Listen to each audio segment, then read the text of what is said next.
Welcome everybody to the Police and Crime Committee. Today's meeting will be split into two parts. In the first part of the meeting, we will be holding a discussion with a number of guests on probation services in London. And in the second part, we will focus on the Independent Office for Police Conduct. Please make sure that your electronic devices are switched to silent mode to avoid any interruptions. Can I now ask our clerk, Lauren Harvey, if any apologies have been received? Thank you, Chairman. No apologies for absence have been received, but we are joined virtually by Assembly Member Devenish and Assembly Member Garrett. Thank you, Lauren. Can I ask the committee to note the recommendations set out at item 2 and ask if members have any other interest to declare? Thank you. Can I ask the committee to confirm the minutes of the meeting held on the 26th of May 2022 to be signed by me as a correct record? Thank you. Can we note the ongoing actions arising from previous meetings of the committee? Noted. Thank you. So we now move on to our discussion on the probation services in London. So welcome to all our guests. I think you've all managed to get here, so thank you very much for the effort. I know it's not been easy today, and I know we're still waiting for Samantha, but she'll come in shortly, I'm sure.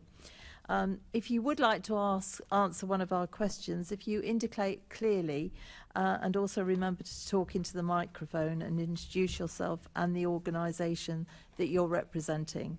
So we're aiming for this session to last approximately 2 hours. So if I hurry you along, please don't be offended. It's because we have to keep to a certain time limit. Okay. So I'm going to start the first question by asking all of you, and I will start with Des and work my way round. But if you'd just like to say, after I've asked the question, your name and which organisation you're from. So the question started off, overall, have you welcomed the reunification of probation services, and how would you assess its performance 1 year on from its reunification? So Des, if we can start with you, please. Sorry, Des, can I ask you to put your microphone on? That's it. Lovely, thank you.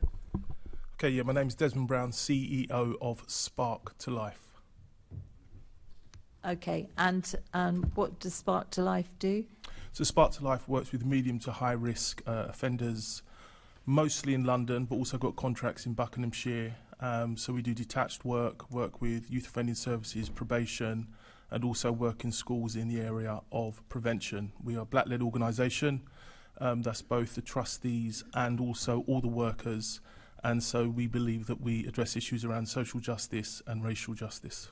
Okay, fine. And what's your response overall? Have you welcomed the reunification of probation services, and how would you assess its performance 1 year on from the reunification? I think the jury's still out, in as much as I think it's still going through the teething problems. I think I welcome it all coming back under NPS, albeit I still feel that there's a lot that kind of needs to be ironed out, more so to do the detail. Okay, that's interesting. Thank you. Anna. Morning all. I'm Anna Caldeira and I'm the Senior Operations Manager for Catch-22 Social Justice.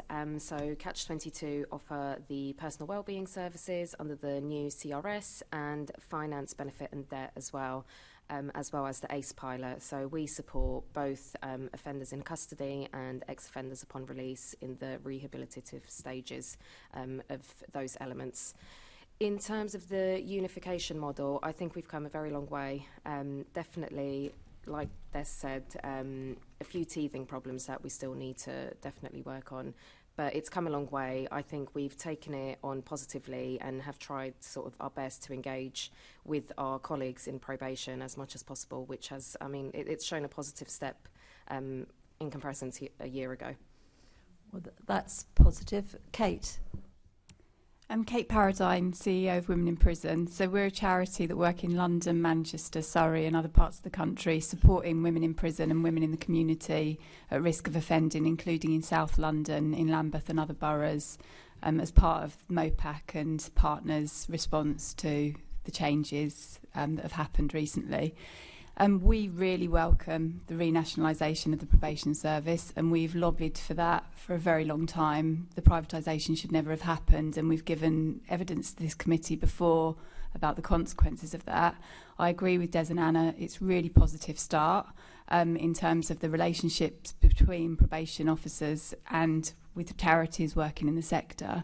but London has to be very careful to make sure that it's not drawn down any more punitive route, and there are some worrying signs around what's happening nationally, so I'll hopefully get to speak more about that in this session. Good, thank you. Niki. Morning, everyone. I'm Niki Scordi. I'm the CEO of Advance. Advance, very similarly to Kate, is based in London and has worked with women in contact with the criminal justice for over a decade now. We have been working with women in contact with the criminal justice as victim survivors for over 25 years and really see a close link between women's offending, if that's what we want to call it, and the experience of trauma and abuse.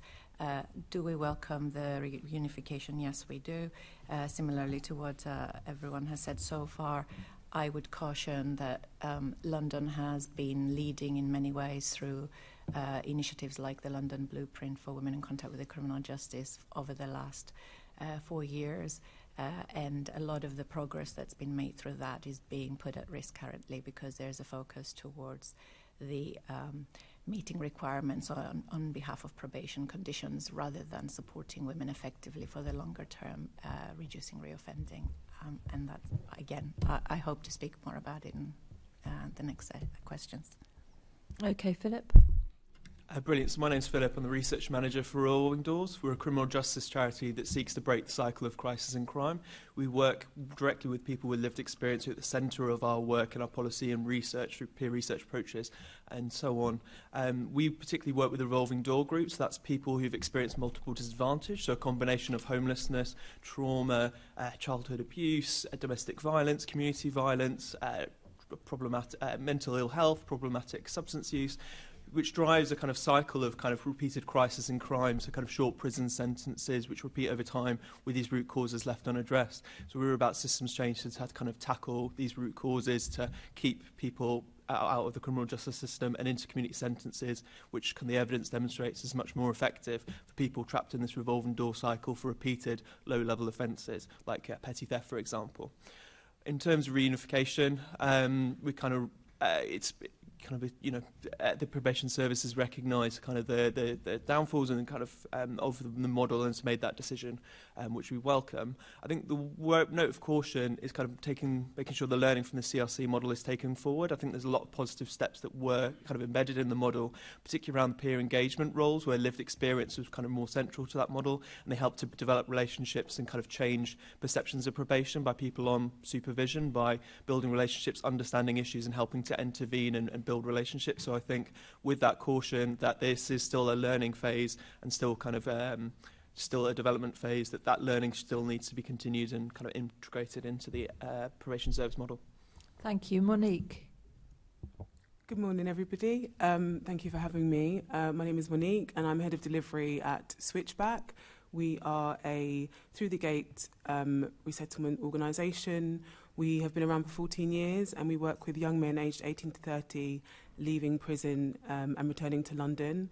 Our model is centred around one-to-one intensive support between a Switchback mentor, which is a full-time paid member of staff, working with the young men that we work with, we call them trainees, and supporting them in a holistic way, thinking about employment, education and training objectives, but not kind of looking at that as a silver bullet, recognising that there are loads of other factors that need to be supported and developed in order for someone to sustain a positive pro-social life post-release.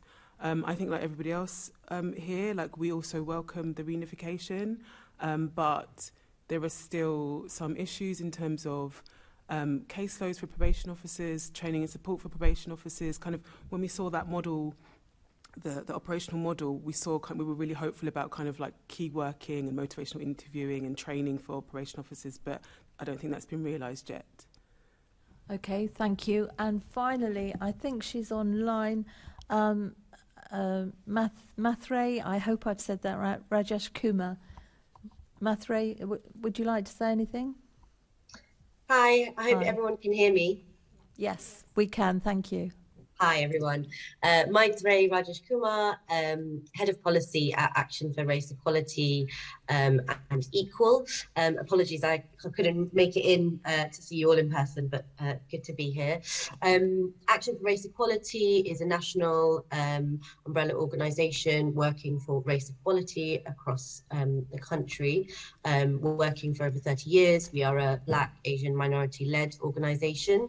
And as part of this work, we also have a specific project called Equal, which works across criminal justice. And we hold the Secretariat, which includes an independent advisory group to follow progress around racial disparity issues for people in the criminal justice system. And we also work closely in London. We are based in London, and we work closely across London as well.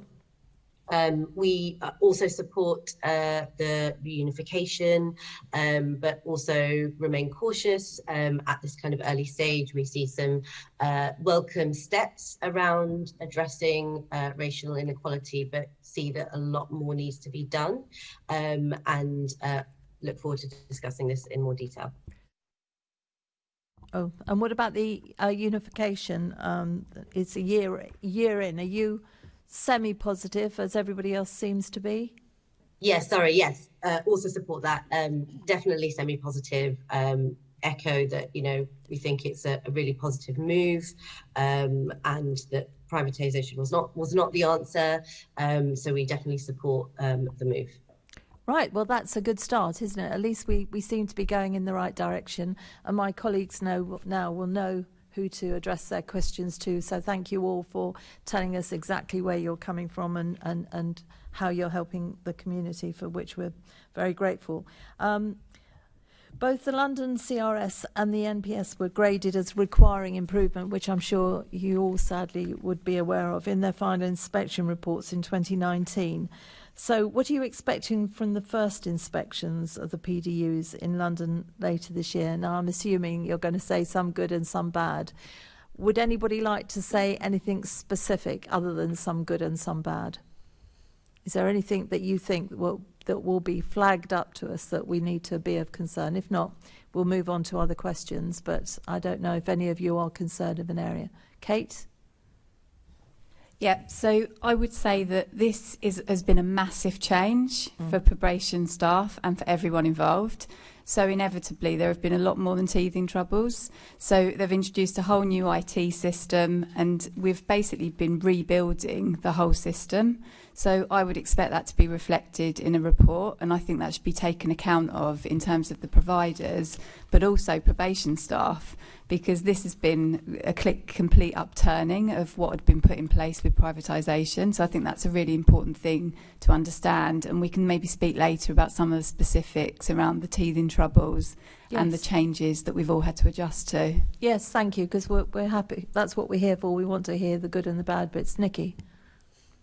Similarly to Kate, I would expect to hear that there is a lot of very high caseloads, which I know has been referred to, well above what the design of the model was expecting, and therefore probation practitioners are not able to do what is required of them, and that makes it very difficult for us to engage with the women that we support in the right way. Yeah, no, I understand that. We're actually very fortunate. We've got an extremely good briefing, so part of this is in the briefing, so it's of concern. Anybody else, anything specific? Des? Yeah, it'd be interesting to see how probation services have accessed the voluntary community sector, especially when you're looking at specialist services that are addressing issues within their communities. So that would be interesting to see the findings in that. Yep, it certainly will. Monique? I think what we've seen, like last summer and still up until recently when I was in prison with some of our mentors, was that the staff underneath the kind of unification aren't actually aware of their remit still. Anecdotally, people weren't clear on what their titles were, what their role is, what they're supposed to be doing. So I wouldn't be surprised if that comes up as part of it. Okay, well, we can keep an eye on that. Thank you. Philip? Just to comment on that, I didn't mention earlier, but the kind of two main sources of evidence that we'll draw on today from Revolving Door. So a lived experience inquiry into probation, which is kind of driven by a lived experience team who kind of are passionate about probation and kind of supporting it to be the best service it can be. So as part of that, we spoke to 141 people with recent lived experience in probation and 35 probation practitioners. Mm-hmm. When speaking to probation practitioners, they kind of really kind of emphasise how their workload prevents them from providing the kind of care that they'd want to. So they wanted to kind of go above and beyond to provide an exceptional service, but felt that they were often having to make choices between who they supported on that particular day when people were in crisis. So one kind of probation practitioner explained at one point they had 92 people that were on their caseload that they had to kind of regularly see. That was kind of at extreme, but kind of others described how it's above what they felt kind of they could provide. So I think that kind of issue around resourcing the system, challenges around recruitment and so on, I think make it difficult for people to get the person-centred support which is necessarily to address the barriers to accessing services. Yep. Okay, thank you. Right, I'm going to move on to the next section now, and this is going to be led by my colleague, Assembly Member Desai. Thank you, Chair. Good morning, panel. So I've got 3 sets of questions, and I want to fit you all in. So can I ask you to be as brief as possible? And obviously you can sort of send your further observations in writing to us later, so that you know where I'm going. The first set of questions is about the needs of the people you support being fully reflected in the advice provided to the courts. The second set of questions is about your experience of the quality of sentence management. And the third set of questions is about staffing issues. So my first question to you all, are the needs of the people you support being fully reflected in the advice provided to the courts, including through PSRs, pre-sentence reports? If I can start off with you, Dez. No pressure. I would say no. I think there's a lot of learning still. I'm focusing specifically on 18 to 25-year-olds about the maturity rate, and I think my understanding is Newham is one borough that is running a pilot specifically for that age group, and you know we're halfway in an 18-month process. I know you want me to be brief. I can see your hand rising. So I would say no. Regarding the pre-sentence report, I think it's more risk-averse and it's not person-centred. And I think a lot of that is probably based on the fact that caseloads are high, and sometimes the contact that they've had with the service users are more transactional. It's more coming in, checking in, not necessarily getting to know them, and part of that is because of large caseloads. Thank you. Anna? I would say from a TTG resettlement background, we've realised that there's a lot of sort of less pre-release needs being identified. I mean, from experience at Thameside, for example, where we had a team of 12 and currently there's 2 practitioners supporting those, identifying those needs pre-release makes it difficult. So a lot of the needs we're noticing that are only being identified upon release from the custodial background. Thank you. Can I move on to you, Kate? So all that they've said, but I think there is something about the voluntary sector and the trust that is built between independent agencies such as we all represent, and using that properly, because with the best will in the world, the probation caseloads are such that it's never going to be possible as to reflect the needs properly. A specific issue around women is women as primary carers, and that is an ongoing issue of the courts understanding what the consequences are of imprisonment and community sentences with certain requirements. So we'd encourage that to be flagged as part of your inquiry. Thank you. Niki? I would agree with everything that was said and add that a response and recognition of individuals' specificities and identities is not taken into account. So there isn't a lot of understanding of women's specialist needs. And that being reflected in the pre-sentencing reports, and that's not really understood by magistrates and the courts themselves. So it is very risk-averse. I would say that gets even more, even worse for women who have multiple identities. So, for example, black and minoritized women, disabled women, so on. I imagine that's true of other groups. That's not really reflected, and there isn't a great use of community relationships and trust in order to get the best pre-sentence reports. Thank you. Philip? So we kind of, pre-sentence reports are really important for getting to understand the mitigating circumstances behind the offence, and to get that kind of wider picture to the judiciary to understand the circumstances that it was going through. The kind of real challenge is that since 2010, on a national basis, there's been a 97% reduction in the number of full standard written reports, which generally have 2 weeks to kind of process those. There's been a substantial increase on the kind of reports that increased on the day, particularly for people in the revolving door group, but women in particular, where there is significant mitigating circumstances where they may not have spoken to professionals about before, so domestic violence being a key one. It takes a lot of trust to be able to build that, to be able to expect someone who's very stressed on the day to talk openly to a professional that they've never spoken about these issues before is a really difficult place for someone to be in, and it means that the court is missing this really important information. So we kind of welcome the PSR pilot that's being kind of introduced nationally in certain courts across England, where there is time taken where they can take a break and they can look at women, young adults and people at risk of custody to make sure that full report is written. But that needs to be across the board, and that needs to be done as soon as possible. Thank you. Monique? Yeah, I think I would echo a lot of what the others have said. There's a lack of contact with anybody, any one individual, so people don't have anyone to talk to about the difficulties or challenges. And, you know, a large part of our work is done pre-release. Our staff are often kind of pulled into a vacuum because there aren't the statutory services there available for the guys to speak to. But also people aren't being provided with what they need to kind of start off their move into the community on the right foot, so they don't have access to ID, bank accounts, housing, all of that stuff isn't sorted pre-release. So they're coming out into chaos and disorganisation, and the likelihood of them kind of getting sucked back into their previous lifestyles is high. Thank you. And finally, Maitreyi? I echo a lot of that has been said, particularly around building trust and relationship. We know that the kind of quality of PSRs for Black, Asian, minority, ethnic individuals is often very poor compared to the quality for their white counterparts, and that this has really negative outcomes for them as well. And I think in recent conversations actually with some probation officers, there was a real kind of lack of understanding and clarity for them as well around discussing issues of experiences of racism, understanding how to have these conversations with the people that they work with, and then this being reflected in the way that they address and do their pre-sentence reports as well.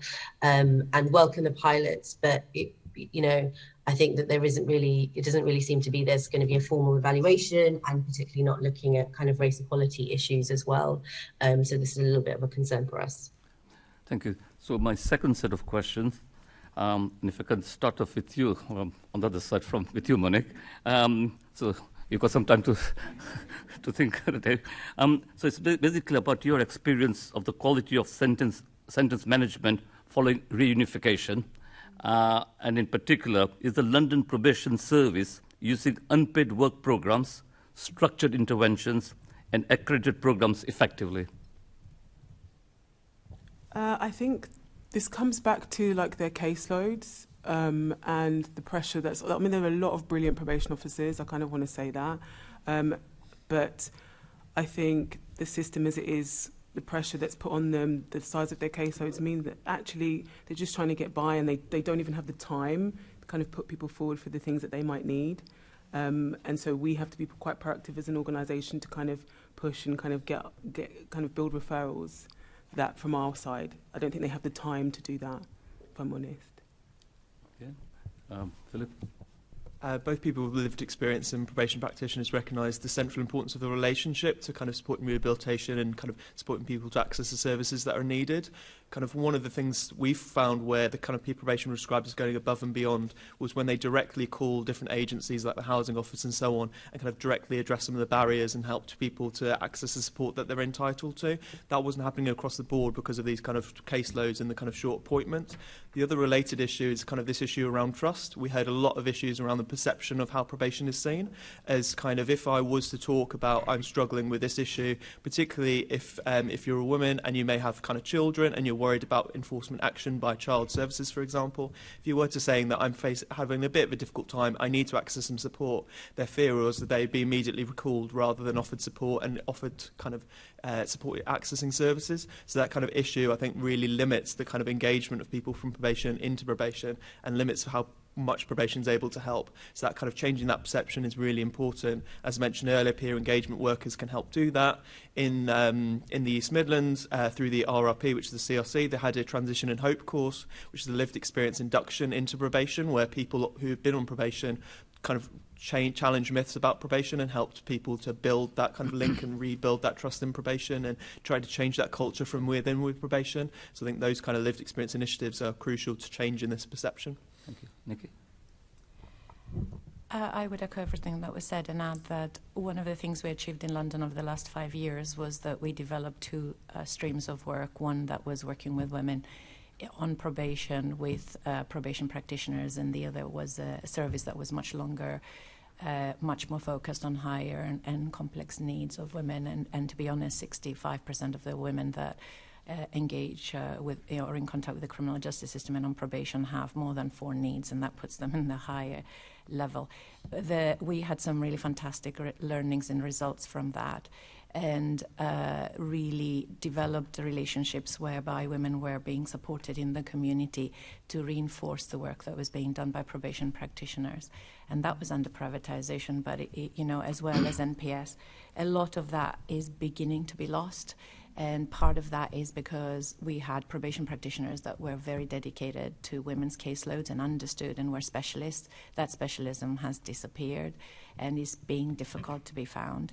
The other is that we had time and there was a real trauma-informed approach and understanding in everything that everyone said, relationship building. So engagement would take on average 4 to 6 weeks. That is how long it takes to build level of trust where you're asking somebody to really talk about their most challenging and traumatic experiences before you can start building a support plan, before you can start supporting them through the journey of the hard work they have to do with us walking with them. What we have seen is a real shift towards short-termism. So there is targets that expect us to engage with a woman within 10 days, and if we don't do that, it's fine, we meet our objectives by just basically denying her support, and that's just not right. So we are being pushed through this contract design and management, both practitioners and charity sector, to basically access the ones that are easiest to support and deny access to the ones that are the hardest to reach. So that's a real concern. Okay. So just to reinforce a couple of things that have just been said, I think the word trust is absolutely key. And also about respective roles of the voluntary sector and probation. Probation have enforcement powers and responsibilities to enforce the sentence of the court, and that is different to the role of all of the agencies that are sat in before you. And I am encouraged by probation officers understanding that, but that needs to be a central tenet of the system. And as Niki has rightly pointed out, this whole issue of enforcement driving everything has to be stopped because it doesn't work. Punishment and sending people back to prison for missing appointments, even multiple appointments, is no good at all. And so I think it's really important that in London in particular we focus on what works and not what the national contract seems to focus on, which is easy things to measure, rather than the outcomes that we're all seeking, which is to help people to rebuild their lives and to stop reoffending. Anna? Echoing a lot of what has been said already, I would just touch on the fact that it's about building that trust with probation and probation building that trust with us as well. So at the end of the day, there's great interventions across all the charities and all the organisations. So it's about how can they rely on us for that support as well. So we're here to, yes, support the people on probation or the service users, but also to support probation colleagues as well. So building that awareness around it, I think, is key. Thank you. And Dez? Yeah, I was at a meeting yesterday and it was Chris Gunderson, head of Future Regime Design, said that over 1,400 offenders that had been released wasn't released with an action plan. So they come back into society without an action plan.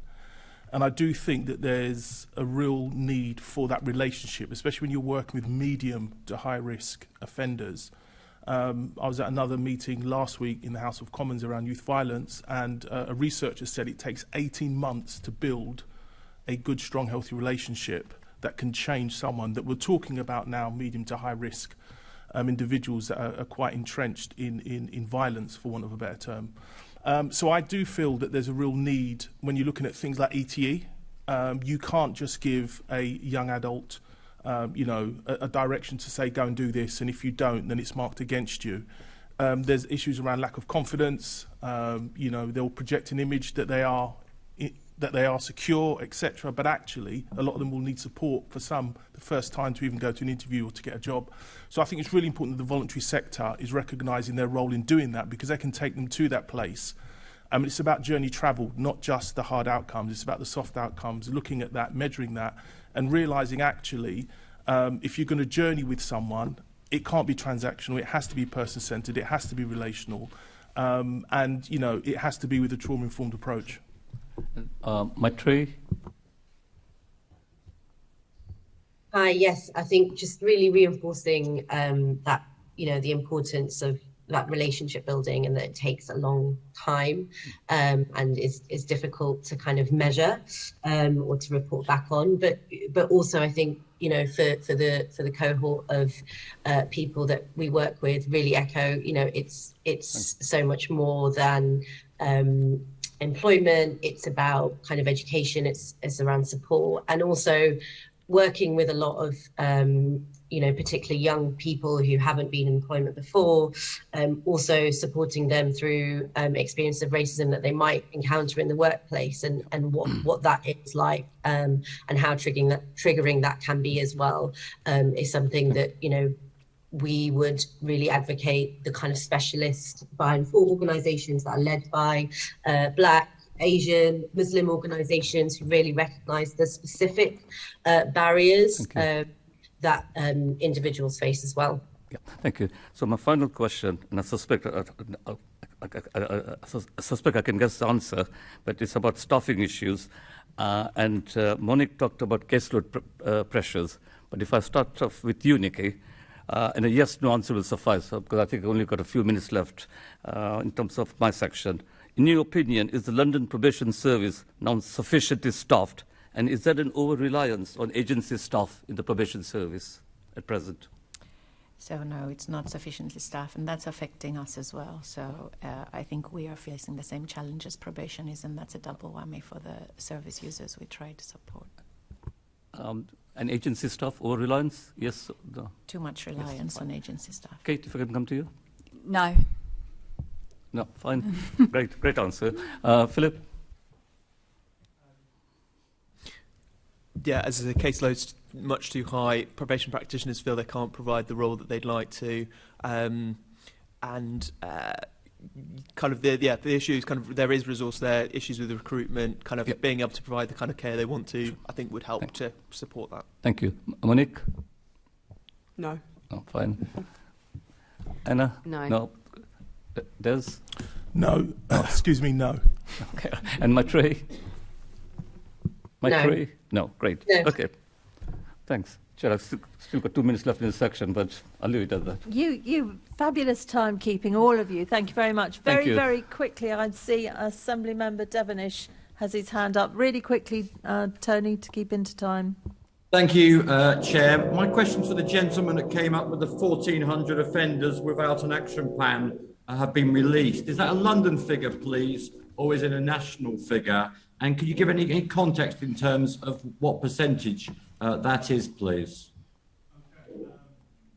Sorry, it's a national figure. You'll be happy to know it's not a London figure. And in regards to percentage of how many is released, I couldn't. It was more of a statement from Chris Gunderson, just about looking at the regime change of people coming out. I mean, I could find out. That would be really helpful if you wouldn't mind writing to the committee. Thank you, Chair. Thank you. Lovely. Now we're moving on to prison leavers and resettlement, starting off with my colleague, Assemblymember Pigeon. Thank you very much. I'm going to start off, I'm going to pick a couple of you, and then if others want to come in off the back, indicate. I was going to start with Kate and then Monique. Are people being released from prison receiving better resettlement support following this reunification, though I've obviously been hearing everything you've been saying this morning. In what practical ways has it changed? I'm really sorry to say that no, that's not happening. Really? And I think a couple of things need to be said about that. One is that with all these changes, prisons were sort of left out. So the interface between probation and prisons was really overlooked. So to give you an example, HMP Bronzefield, which is the biggest women's prison in the country and the one that mostly links to London, is releasing over 60% of women who haven't got safe and stable accommodation when they leave prison. And that's a report from last month from the HMI inspector. And part of the reason for that is because there weren't plans for in-prison support. So we do some in-reach. Obviously, there's been massive problems with in-reach into prisons because of COVID, and no one can ignore the significant issues that's impacted on the whole system. But the fact of the matter is the system has not been set up to have a whole system approach which has prison and probation seamlessly joined together. And it's true that many people in the system don't know what their role is, and no one can really explain how everyone fits together. And we're sort of all making the best of it, but how do we explain to women how everyone fits together? And in HMP Bronzefield, we flagged from early stages that this was an oversight, and that this project, this contract, would mean that there would be a big gap in the prison because in-house housing workers were going to leave. And that was ignored and overlooked. We put it in writing several times, and Niki and I worked together on that. It was ignored and overlooked, and it's taken a really long time, and it's still not really resolved.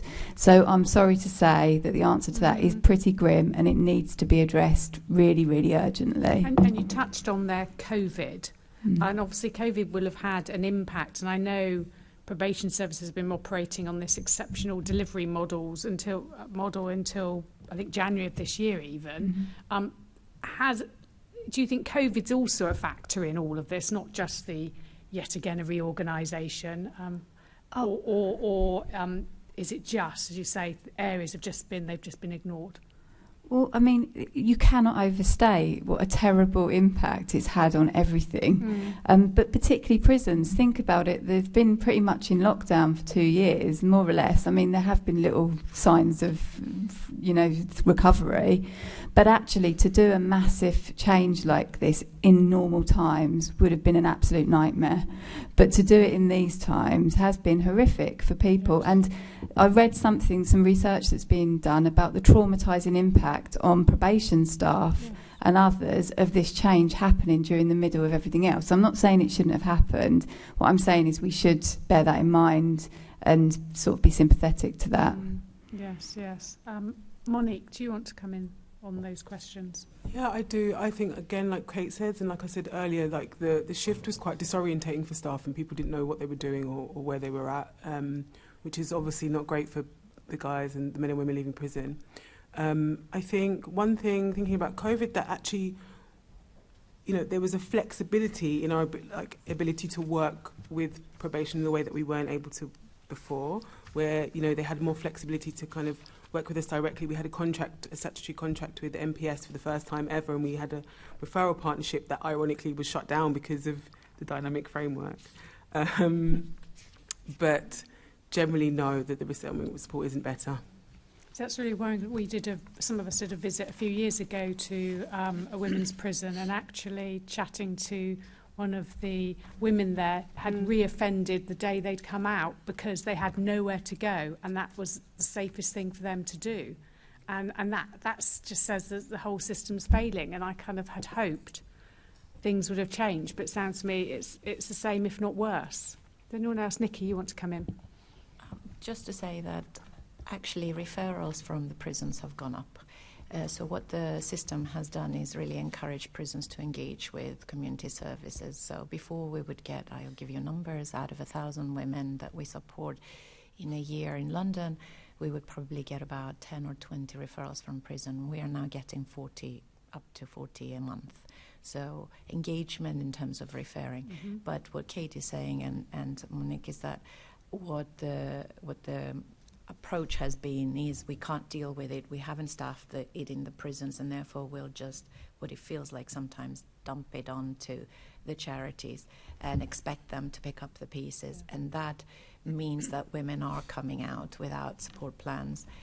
There isn't that communication. There's a lot more that was not working before. When a woman is in prison, she's seeing a GP, she's got her own mental health support and so on. That information has never managed to find its way into continuous work with the community services, and that break means that exactly what you say. We often get notices, sometimes on a Friday, of a woman being released that morning. We've got to find our way down to Bronzefield. We could stand there for 3 hours to find that woman, and it takes a lot for her to trust this person that no one's told her we're standing out there, and we then have to pay ourselves often out of our own funding, her transport, her being found in accommodation overnight for a weekend, which often she's not. That experience continues to be the case, and now we've got it in massive numbers compared to what we had before. So it was designed with an expectation for us to reach into prison. It takes us sometimes up to 6 months to get vetted and trained to go in, to send a worker into prison. How can we ever support them? And then the staff that were there, that were resettlement workers, were taken away and never funded. So what Kate is saying is it took us 6 months to get anyone to acknowledge. And I'd be pleased to say London NPS really tried to react to that. But it took, even that, the system is really slow. It took 6 months to just get any level of agreement and one member of staff when really we need more. Yeah, very cool. And Dez. Okay, yeah. Just kind of echoing what my colleagues have just said, and also to add to that, you know, prisons often don't know what voluntary sector services exist and that can help, and that's the same with probation, even in the local areas. And I think that's a big thing that we need to acknowledge when we're talking about that added value or that extra support. And I do feel that probation, more often than not, are managing crisis. So they're getting people that come out, and there isn't that sense of relationship which, you know, services that offer through the gate builds, because you've got to think a lot of these individuals that come out, they've got issues around trust, they've got issues around, you know, confidence. And I think that's really important for us to realise. And I know there's a lot of discussion about what services exist in what boroughs for probation services to be able to access, but also prisons. And I think there needs to be some mapping of that across London. Yeah, makes a lot of especially sense. For specialist services.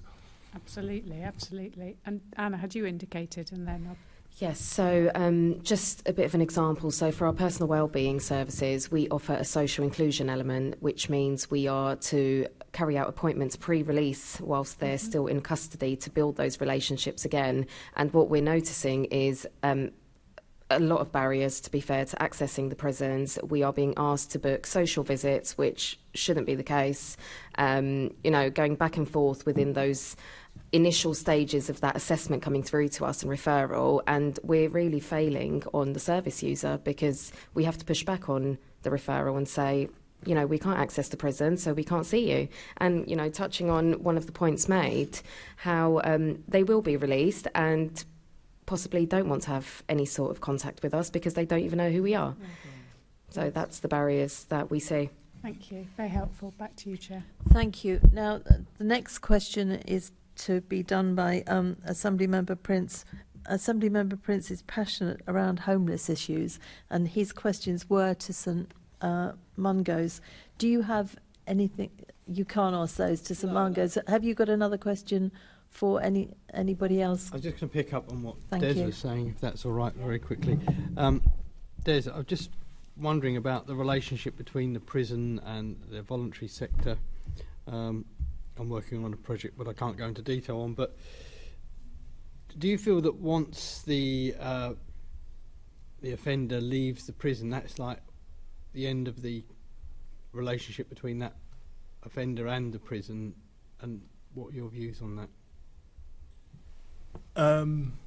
Probably in most cases, yes. Although there are prisons in London that chaplaincy actually have good relationships with these individuals. And depending on the prison and the governor allowing them to have, this is the chaplain's access or relationships, as in kind of supportive professional relationships with people outside, that can help, and that can be really important to bridge that gap. But more often than not, yeah, they don't have any contact with the prisons. I think you've indicated, but do you think it would be a better model if, because clearly the offender has spent a lot of time in prisons, built up relationships with staff, built up relationships with, say, chaplaincy, whatever. Do you think it would be a better model if there was like an ongoing support from the prison, like almost like a family approach, certainly for younger people, to help that person when they leave? I do, and I do feel, I mean, obviously there are different individuals they can build relationships with, but I feel there is a place that chaplaincy can play in that, because they're more impartial within prisons. So they're not neither for or on the side of the officers or the service users in there. They're there to kind of bridge that gap, and there's some great relationships that they can build with some of these individuals that can go into the community, and I've got relationship with some of the chaplains that do that very, very well. So I think it's important, yeah. Oh, that's interesting. So really what you're saying, we're saying chaplaincy because that obviously relates to religion, and I'm very much into religion, but maybe there is a role for sort of some kind of independent advocate within the prison to help build things. Yeah, just finally on that then. Yeah, so they used to have like what they called community chaplains. That wasn't necessarily faith-based. But I don't think, and just to say, I don't think it's always about religion. I think it's more around the pastoral care. Yeah, sure. No. That's the key thing, because, you know, chaplains will work with any faith when they're in there. So yeah, I think there definitely is work, and I think there's a lot of opportunity to do that. I mean, we got funding specifically to do a piece of work within Pentonville and Feltham with chaplaincy, a through the gate approach, because they build relationships with those individuals in there for months, if not years. And the impact and the success rate was phenomenal, and that's because I actually was a chaplain, a sessional chaplain, back in 2013 in a prison in London, and I saw the impact that chaplaincy can have with those that are serving time. Kate, you were desperate to come in. I was, yeah. I think it's really important that we see prisons for what they are, which is primarily places of punishment. And you can make the best of that, but a lot of people just want to forget any connection they've got with prison. So I agree in principle that we should make the most of relationships and independent advocacy, but that should be community support services coming into prisons to sort of draw people out into healthy relationships in the community. And so I don't see any sort of ongoing relationship as being a productive thing. I think this is all about building relationships with communities from prison as far as you can, and investing everything you can in community support services. And that's the blueprint strategy for women, is to get the prison population reduced and not to turn back to prison. And I think it's really important that you focus on the independent advocacy that voluntary sector provide, and making sure that can get into prisons. And the Bluebird service that we run is focused on women with particularly multiple disadvantages, and it's funded by the NHS and the National Probation Service and an independent trust, City Bridge Trust. And that is the sort of project that can build relationships within the prison to sort of hold people's hands and walk alongside them out, and then to build relationships once they're out in the community. Thank you. Oh, thank you. I think Monique wanted to come in briefly here. Just really briefly, I agree with what Des and Kate said, but I also think it is important to build like positive feedback loops with prison staff, probation officers, and one way we do that is by sending kind of these things that we call positive pages back into the prison, over to probation staff, so that they can see actually that it's not, you know, a lot of the time I think when you're in prison you get stuck in the hopelessness of it. You see the people returning, you don't see the stories of people continuing on, and so kind of feeding those stories back into the prison is really helpful in kind of developing referral routes and bolstering the staff in there that are really keen and positive to kind of refer people on and out of prison. But also just doing those pages with the guys that we work with is great, because it's kind of them sending their story back in. They may never, you know, ever want to speak to another prison officer again, but they can kind of write the story of their like shift and send it back in and be done, basically. Okay, thank you. Can I add a quick point? Very quick, yeah. One of the kind of one of the positive things to celebrate is around the end to Friday releases. I think there's a positive move recognising that services are closed on the weekend and the move away.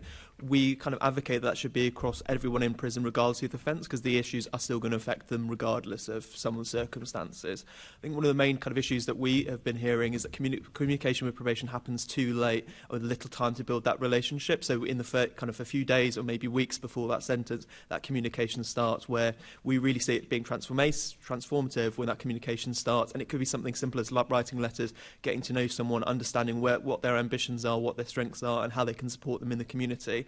As others have mentioned, that kind of strength-based approach where we look at other skills to build on, reconnecting to other positive things. A lot of people have been mentoring in prison, for example, and want that fulfilling, meaningful role, which is really key for their rehabilitation. So that kind of communication needs to start from the beginning.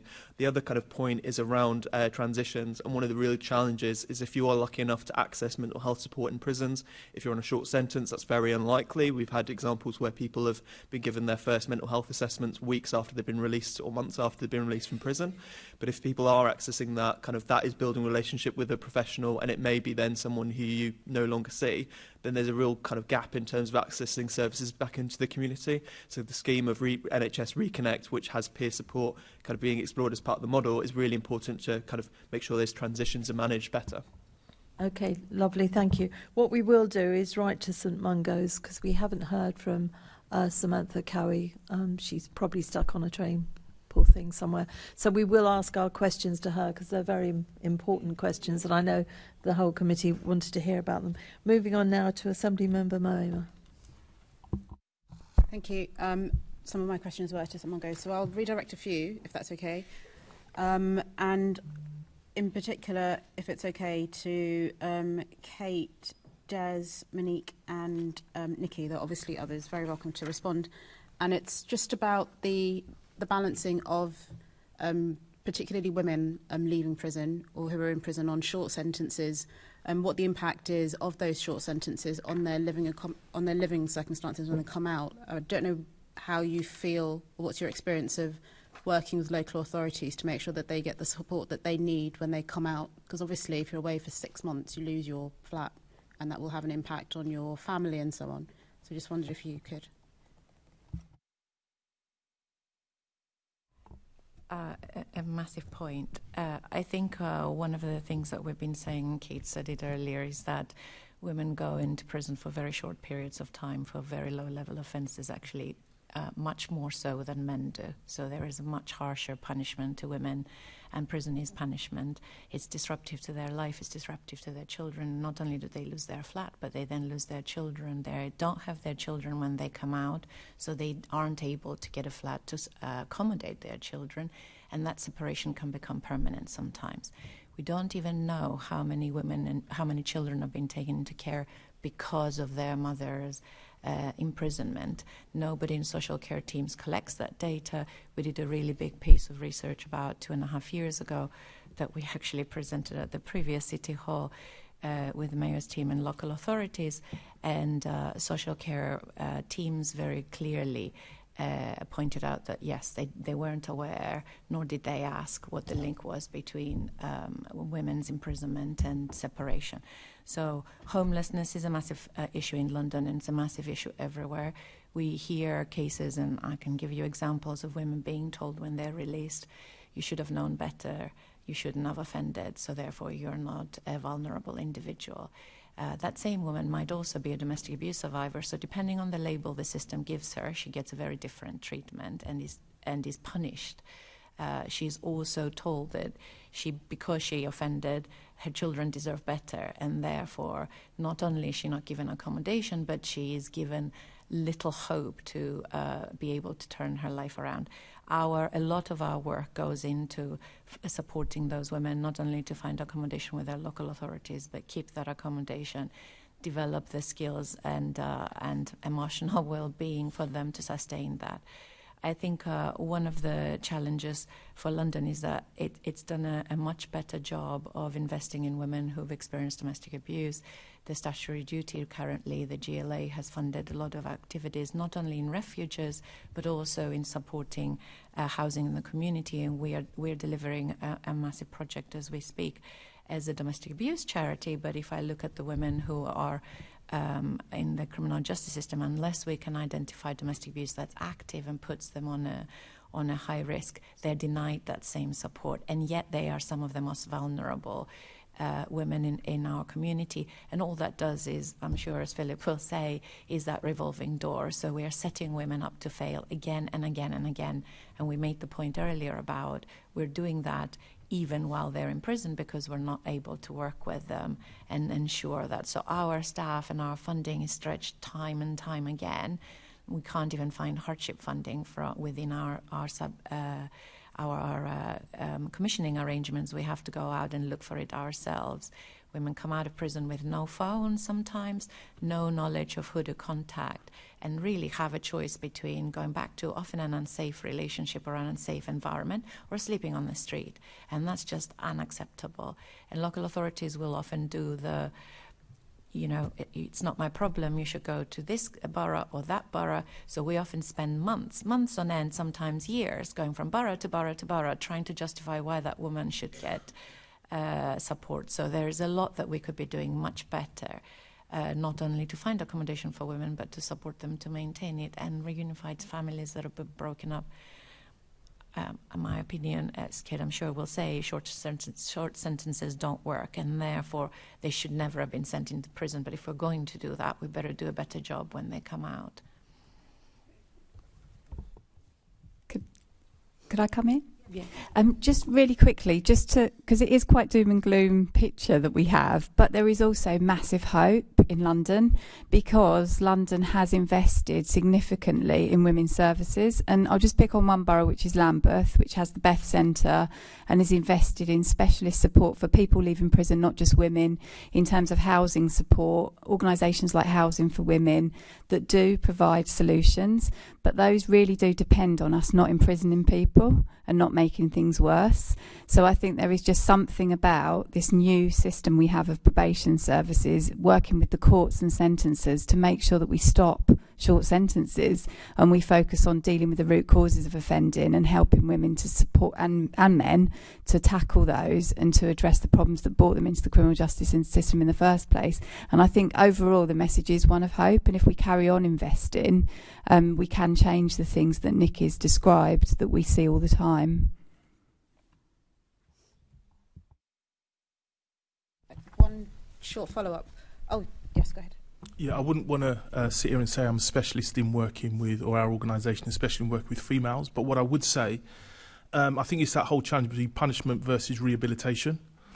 And I also think, housing often works in a silo. And I think this is something that needs to be addressed because in doing that, you find that it will give them a reason maybe to get somebody out of the accommodation that they didn't want in the accommodation. So again, that's more punishment. That creates more trauma for the family, for the individual. I also think it creates an intentionally homeless situation. That person then is intentionally homeless, so they can't even get a local connection unless there's histories. And like my colleagues have said, you've then got to advocate for them. And I think with different local authorities and different housing providers in that local authority, I think you can advocate even beyond 6 months. But it all comes down, again, to relationship, and it comes down to whether that housing provider is going to be sympathetic and supportive. But a lot of these things happen, and that worker isn't in place, as in from the voluntary sector, to be able to do that, because very rarely would another service, i.e. the prison, wouldn't do that unless they've got a relationship with the prison officer and they're known in that prison to be able to then contact that housing provider and advocate on their behalf. Otherwise, they're just left. And it's only until they get out that it all then begins to kick in. I think just to add to that on housing, having secure housing is really important. So we've mentioned not just having a house, but having a home where you're safe from abuse, as Kate and Niki have mentioned, but safe from triggers potentially as well. So through our inquiry, our lived experience members have raised concerns. If I'm released into this accommodation, onto this area, I may be re-triggered into meeting old acquaintances who I don't want to bump into. Could be old abusers, for example, but also I could be in areas where there's high levels of substance use, which may then re-trigger old coping mechanisms and so on. And so actually it's having that earlier conversation to address these concerns, to listen to the concerns that are being shared and actually responding to them. Quite often it's a approach of, you have to take this offer. If you don't take this offer, we're going to send you back to prison, rather than recognising the real concerns that people have in terms of if they're released there, it's likely they're going to go on to reoffending and feel set up to fail. My very quick follow-up, Chair, which was, so I'm also on a housing committee, and I had a thought, which I thought if I had it, perhaps others would. I wonder what you think. But the Homelessness Reduction Act mandates local authorities or housing providers to keep people in place for 56 days, and at the end of that period, then kind of different steps kick in. But if a person, particularly if a woman is on a short sentence of 3 months, is there a mechanism where you or others are able to, at the start of that sentence, at the start of the 56 days, start working with her in order to support her so that she doesn't lose her home at the end of that period?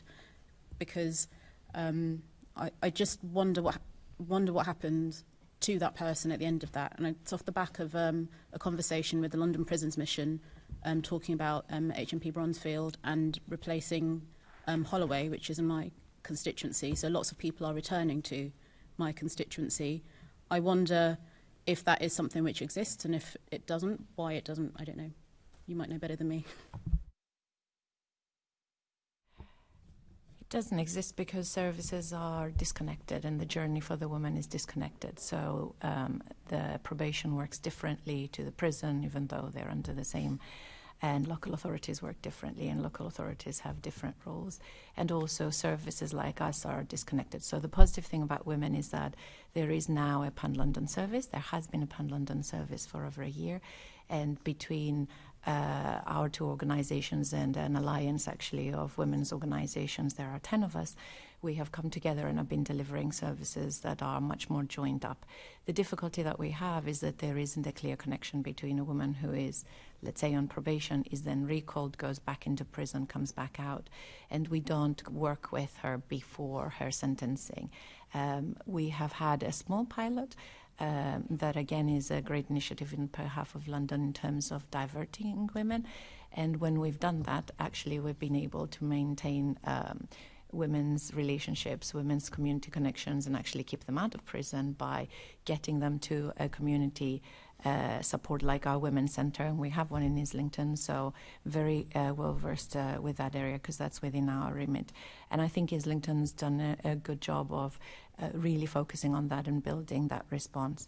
I do think that that's one of the ways that we could really build a better response, keeping women out of custody in prison for as much as possible, and then maintaining them at home. We have a model. We know it works. It's in the process of being evaluated.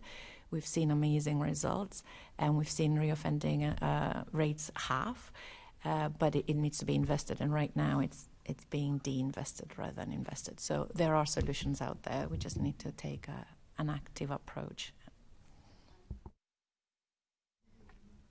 Just really, Kate Mendez, sorry. Just really briefly, I mean, the whole system problem here is short sentences, and I'll just reiterate again, I think if magistrates and other sentencers understood what a 3-month sentence actually meant in terms of the whole system and having to keep a flat or accommodation and the alternatives available to them, they would never want to do that, and no one would. So I think in terms of the blueprint for change in London, the focus has to be on stopping imprisonment, and at the moment the government's planning on spending £200 million on 500 new prison cells for women. So I think there is a national issue here that London has an important voice in, because if we're asking you all and your areas and your constituencies to invest in change, this is like feeding a beast, because why would we do that? Why would we set up these systems when we don't need to be imprisoning people in the first place? And we certainly don't need to be building any more prison cells when the commitment of everyone here in the blueprint and nationally has been to reduce women's imprisonment. Yeah, as an organisation that often advocates for individuals concerning housing, and without sounding crude, if a person turns up to the housing and they have a statutory duty to house them, and they aren't, in quotes, an offender with this history, and they've got to make a choice, what choice would that housing provider make? The likelihood is they'll house the person who comes with less problems, for want of a better term. And I think, often it's the housing law that needs to change. So you're looking at policies that need to change. And unless a policy changes, as I said, housing works in silos, whether that's housing associations or local authorities. And, you know, if they've got an individual that comes with some, and I use this generally, some baggage, they don't necessarily want to give them a flat or a housing in their area, even if they were once living there, especially if they don't have a duty of care to. So they'll just push them back. So unless that is a change in law or in policy, it's a great idea. The only way we've been able to get around that is using housing solicitors, because they understand housing law. More often than not, even the local authorities and the individuals that work in there, they don't necessarily understand the housing law. It's only until you push it further and you begin to realise, actually, this person has rights. They've been in care before, and there's various different other reasons why you can argue it. But as voluntary sector organisations, we haven't got the finances to pay for housing solicitors to be able to argue that. But more often than not, there are people that lose their accommodation that legally maybe they shouldn't. Thank you. Thank you. Assembly Member Ahmed. Thank you, Chair. Good morning, panel. I do have a couple of questions for St Mungo's, but we'll write to them and ask for those answers. My question, therefore, will be to Mithre, Monique, Kate and Dez. And the question is, are people on probation receiving sufficient mental health support from statutory agencies? And if we could keep the answers brief, please, so we can keep to time as much as possible. So Mithre, would you like to respond first, please? Yes, thank you. The answer would be no, particularly mental health support that is specialist. And I think actually related to some of the earlier responses around housing and providing that kind of holistic support, investment in specialist services that are able to actually provide all of that support around housing and mental health, and addressing experiences of kind of trauma as well are really, really key. And we're seeing that, you know, there are less and less specialist services that are able to do that, and they have a higher and higher caseload and have more complex cases, and therefore not able to provide the mental health support that they need to be. And also that kind of relationship building that has been spoken so much about is particularly poor for specialist services, both prison and probation as well. In terms of accessing early access, recognising the kind of value and expertise that they provide, and the quality of mental health support that they can provide as well. Thank you. Monique? I would say no. I think it starts with the fact that there aren't the relationships, the one-to-one relationships aren't there, like we've spoken about this morning. You know, there's not trust built between the individual and the other professionals, where they're able to be open about their traumatic experiences or anything they're going through in terms of their mental health. So the relationships aren't there for them to be open. Also the kind of disjointedness from the kind of their sentence to the community. You know, people might be diagnosed, might be prescribed with medication, and then that gets lost in the shuffle of release. Things aren't documented accurately on the database, or not handed over to probation or other professionals. So they're not, the professionals on the outside aren't aware of what the needs are. You know, we've had guys who have been on medication in prison and we weren't aware of it because it wasn't documented, it wasn't handed over to us, and then, you know, they've come off their medication, which is terrible, it's so detrimental, and spiraled, you know, which could mean that they go back to prison. I also think that, you know, the way that it's set up, it's not necessarily set up for, you know, the approach isn't right. You know, our mentors work therapeutically. It's kind of hidden in there. It's not kind of like laid on thick. It's kind of, you're working to support someone. It's person-centered. Our mentors are trained in terms of counselling and stuff. It's done gently and softly. And I remember meeting someone in prison, and he said, you know, I've been diagnosed with an antisocial personality disorder. What is that? That's not for me. You know, that's for white boys. You know, like they're given these diagnoses and then nothing is done with it. There's no further support. There's no kind of therapeutic support to go along with it. Yeah. Thank you. Kate? Well, the situation with mental health across the whole prison system is an absolute outrage.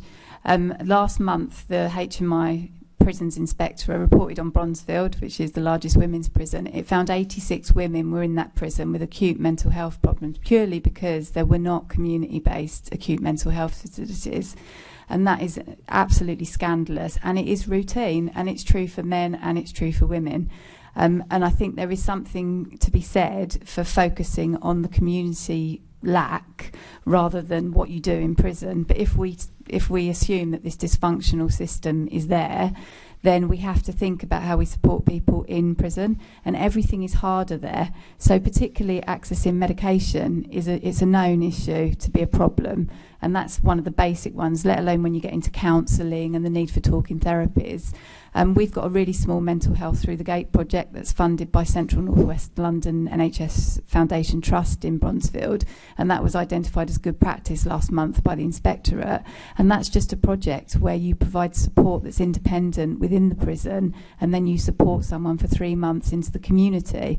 So the solutions to some of these problems are really very simple, but we're just not investing in the right solutions. We're focusing all the time on enforcement and punishment, and prison is sadly being used as a place of safety because London doesn't have adequate mental health facilities. Thank you. And the 86 women that you referred to, it is an absolute scandal and a complete systemic failure. Thank you. Des. Okay, yeah, this is something very close to my heart. I sit on the CLINKS as a racially minoritized rep, which is CLINKS is a Reducing Reoffending Third Sector Advisory Group concerning prisons and probation.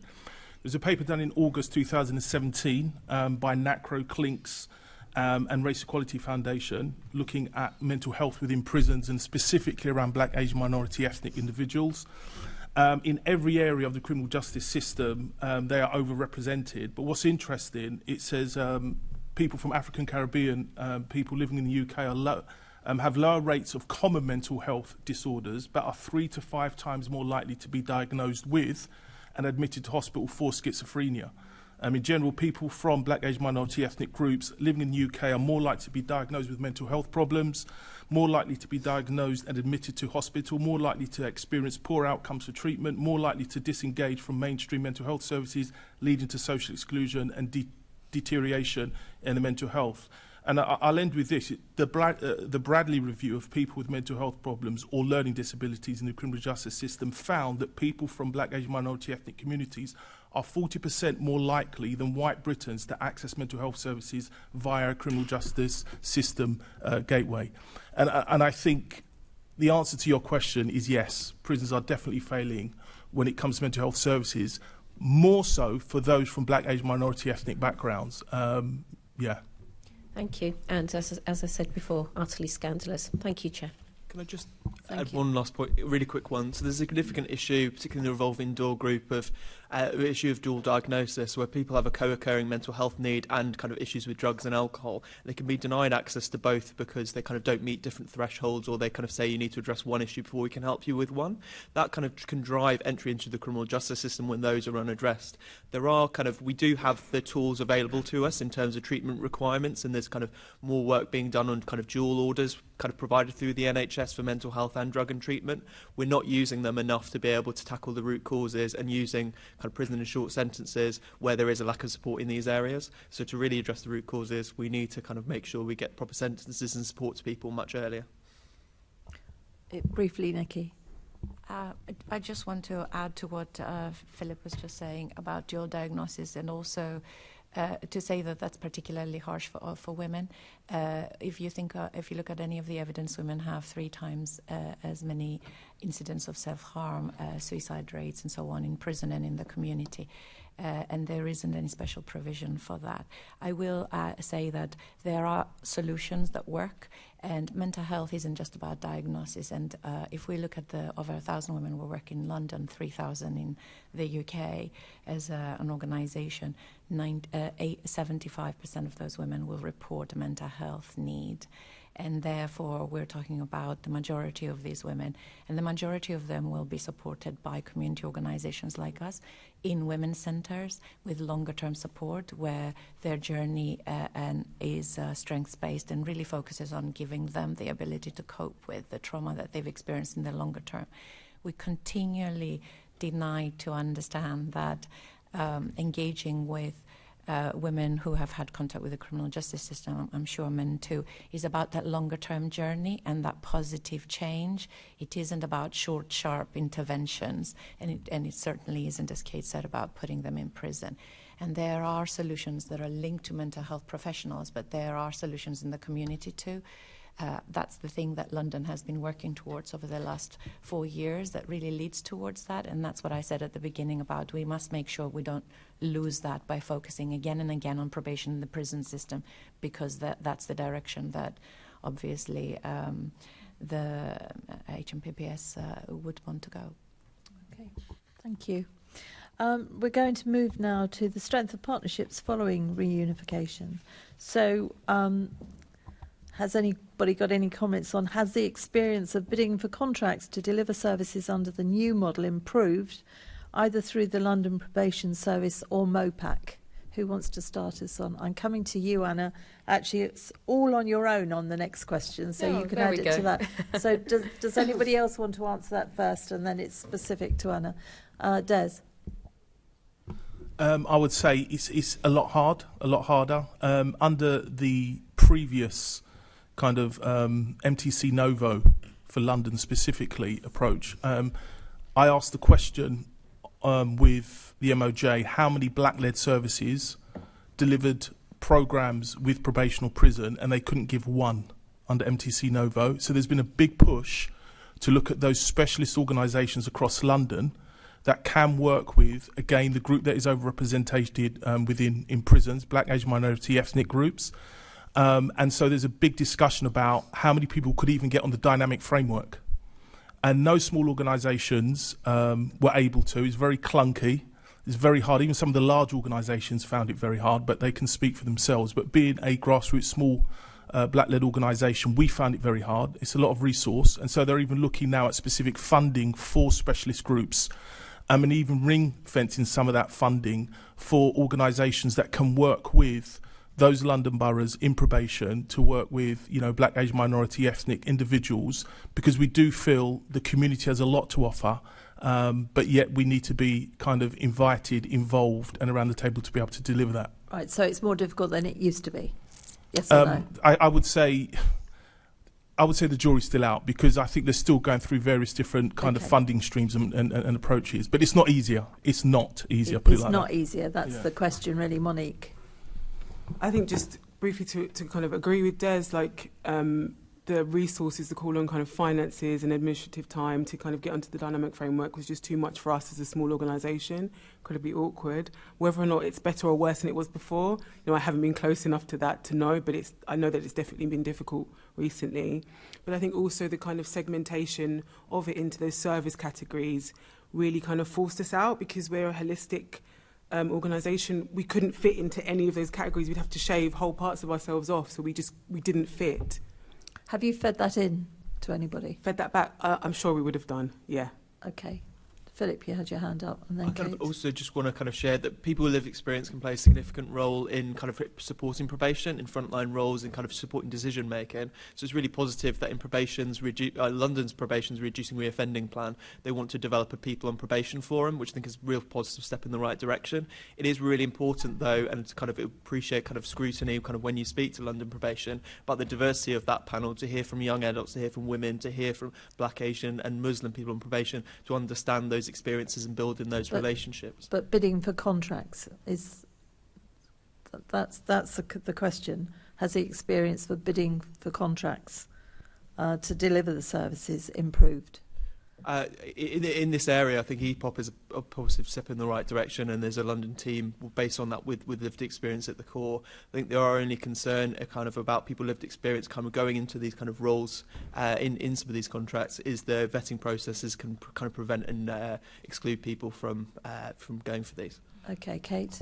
Yeah, this is really important because we're in the middle of a tender at the moment for the next 3 years for women's services in London through a co-commissioning approach, but via the Ministry of Justice process. The first thing I'd say is the people involved. The commissioners have been absolutely brilliant, and Tom Dodsworth and the Mopak team and the Lambeth team and the professionals from the HMPPS and from MOJ have really tried their best to make it work. But this system is incredibly bureaucratic, and Des and Monique's point about blocking out out specialist organisations is really important. That has been happening. In the women's sector, significant attempts have been made to include specialist women's organisations. So I think we need to look at how that's worked and acknowledge that. But there is something about the dead hand of bureaucracy and the focus of contract management above everything else, ignoring what services are provided on the ground, the likes of revolving doors, lived experience people. And we need to take a cold, hard look at what is being achieved here. The amount of resources on contract management, it is eye-watering. No, I can only imagine, yeah. Yes, we're hearing you loud and clear. Anything different to say, Niki? Yeah, I would also say that, just as Dez said, it excludes small grassroots organizations that are specialists in particular communities, and there's just a lack of community specialist organizations for women. Hibiscus is the only women's organization we've got that is working with foreign nationals and migrant women. Do you think this is because of the experience of bidding for contracts? Completely. Right. And where opportunities, where they have had funding, all that funding has been taken away, and I can give examples of projects that were funded by NPS that has gone into this massive pot that organizations like ourselves are having to work a way of supporting specialist cohorts, but ring-fencing some funding and really looking at that as priority. I would echo that really strongly, and cutting out the bureaucracy that makes it hard even for the largest women's sector organisations like ourselves. We really struggle. So how can you expect smaller ones? Any sector to be inclusive. If it's difficult for everybody. Completely. So that's not a good thing. So pick that up loud and clear. Anna, it is your moment. But let me ask you, because it's a slightly different question you can combine. Your organisation has ongoing contracts with the London Probation Service to deliver one-day services. So how are they going? Are you benefiting from a more joined-up service in commissioning and managing the contracts? Can you give us some examples of the changes in practice? And also, would you like to comment on whether it's easier or not in the last year since the change? Absolutely. So in terms of a bidding perspective, I would say Catch-22, for us, it's definitely improved. It's been sort of a positive journey. The only barrier I say we're facing is contracts being awarded late, which puts a strain on sort of the mobilisation side of the contract overall. So the time constraints and having to meet those contract management, going back to what the others have been mentioning. But overall, I mean, bidding has improved, definitely. In terms of the day one, we've come a long way. So going back a year, there were many barriers in terms of whether it was relationships with our contract management or with our colleagues in probation, but that's definitely improved, and it's made an impact to make sure that we're delivering sort of those day one services to the best that we can. It's interesting you're having a different experience from colleagues. Absolutely. And I would suggest that anybody that deals with this ask themselves why it's easier for you and less easy for the rest of you. And suddenly everybody hand go. I should not have said that. Very briefly then, Des, really quickly because of our time. You know, and I think Catch-22 do some great work, but I mean, their turnover's roughly, she's sitting next to you, over 50 million. So you've got the resources and the infrastructure to be able to get onto the dynamic framework, and you're across the country. When you're looking at grassroots in London, no, I hear you. You're looking anything over 1 million. If you can find one black Asian minority-led organisation that turns over more than 1 million in London, tell me about them. You want to join? The issue. Well, we're probably one. I'm playing. That's okay. I hear you. So for people that can employ people to fill in forms, it's great. For those of us that have to do about a dozen jobs in order to make something work, basically that's where we are, isn't it? Anything different from that, Kate? Just an example that myself and Niki will be personally doing the tender. That's what we'll be doing over the weekend. That's how it works for the smaller charities. Yeah, no, I understand. Yeah, no, get that completely. So make it more simple, really, basically. Yeah, okay. All right, so what further action could Mopak and the London Probation Service take to make the most of voluntary sector expertise in the design and delivery of services aimed at reducing offending? Now, who wants to start with that? Niki? I'll go back to what I said earlier. I think London has taken a real proactive approach to that, and the blueprint for women has been revolutionary, really, and a really innovative piece. I think what we have delivered through that is real change in focusing on women in the centre and that long-term journey. Probation and contact with the prison is only a small part of their experience, and it certainly isn't where we need to be focusing if we want to be reducing reoffending. And everyone on this panel has said it again and again, as do every woman that we ever talk to. So what London could be doing more is making sure that we protect and invest in the community specialist services, and look at it as a holistic approach, and look at intervening much earlier and really investing in those types of diversion activities that are not only focused about criminal justice outcomes, but justice looks different for every individual, and social justice is not about a criminal justice outcome.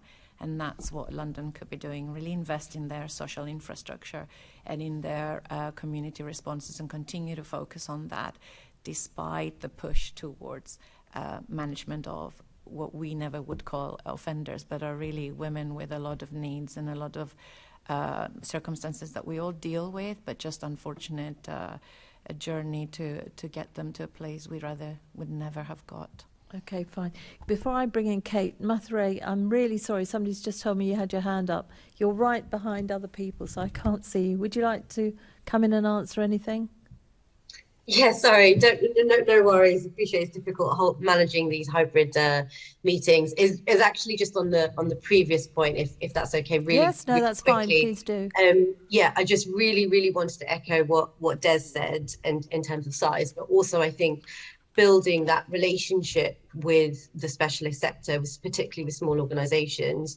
We did a piece of work for MPS London a couple of years ago around commissioning, and it doesn't really seem like much has changed. And one of the most difficult things for them was around having to constantly rebid for contracts as well. So, and not really getting feedback on why they weren't awarded those contracts. So really lack of trust really with those kinds of relationships. So that kind of capacity building that trust, recognizing the value of the work they do is really key as well.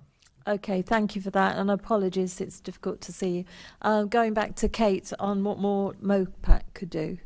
So I think it has to be around investing in the whole system and looking at services that support women whatever stage they're at, and even before they get involved in offending. And I think the point that Niki's made, not to reiterate those, just to add to it, there's been this project, which is a diversion project that Advance have led with Metropolitan Police and working with Mopak to divert women at an early stage of offending before they get drawn in and caught up in the system. And if we were to invest in the services that Des is referring to, those are the sort of services that help intervene at young people stage. And if we looked at the whole system rather than focusing our attention on the worst end, the probation and prison end of things, and that is what is happening at the moment. I think Mopak are being drawn into co-commissioning, which is brilliant, that's what we've argued for, but there is a danger of things being commissioned at too large a scale and not looking at the mixed economy, having a diverse provision across London of different specialist services is what makes the system work. And it's fine working for big charities and it becoming easier, and it's important that we have charities like Catch-22 involved, but it's equally as important that we have a real diversity of provision, and we have to bring back grants on a large scale. They work, they're trust-based. In London, with the amount of provision you've got around contract management, you could save so much money by trust-based grant giving to established and newer charities and create a really diverse provision that works. Okay. Des? Yeah, I know... I think it's MPS, no, not MPS, sorry, MOJ, sorry, are looking at doing grants. Ministry of Justice. Yeah, are looking at doing grants for small organisations, partly because the dynamic framework, clunky approach didn't work, in short, for the smaller organisations. What I would say, though, in addressing some of the issues is, instead of looking at the regional probation officer to be mindful of who are the voluntary sector services across London, I think they should put it into regions, whether it's north, south, east, or even into probation offices, where you have a rep within that probation officer or in that region that has to do a mapping exercise of those voluntary community services. Evidence shows that a place-based approach is what addresses issues around serious youth violence. And a lot of these grassroots organisations are there, and they will be there, whether they get funding or not, and they'll build relationships. What they need to do is be resourced, because they'll know the service users, they'll know the communities, they'll know the families.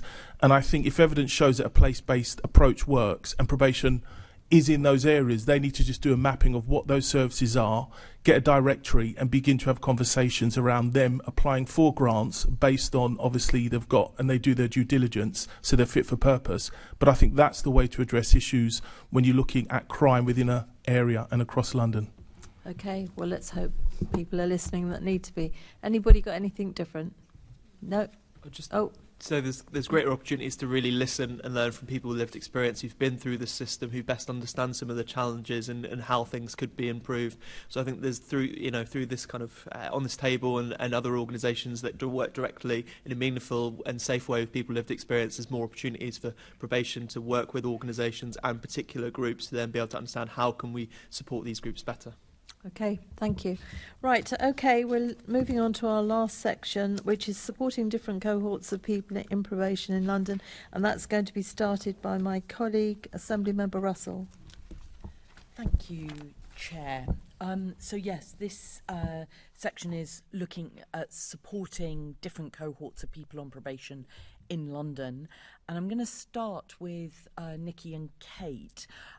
With a question about other specific needs of women being met under the reunified probation service.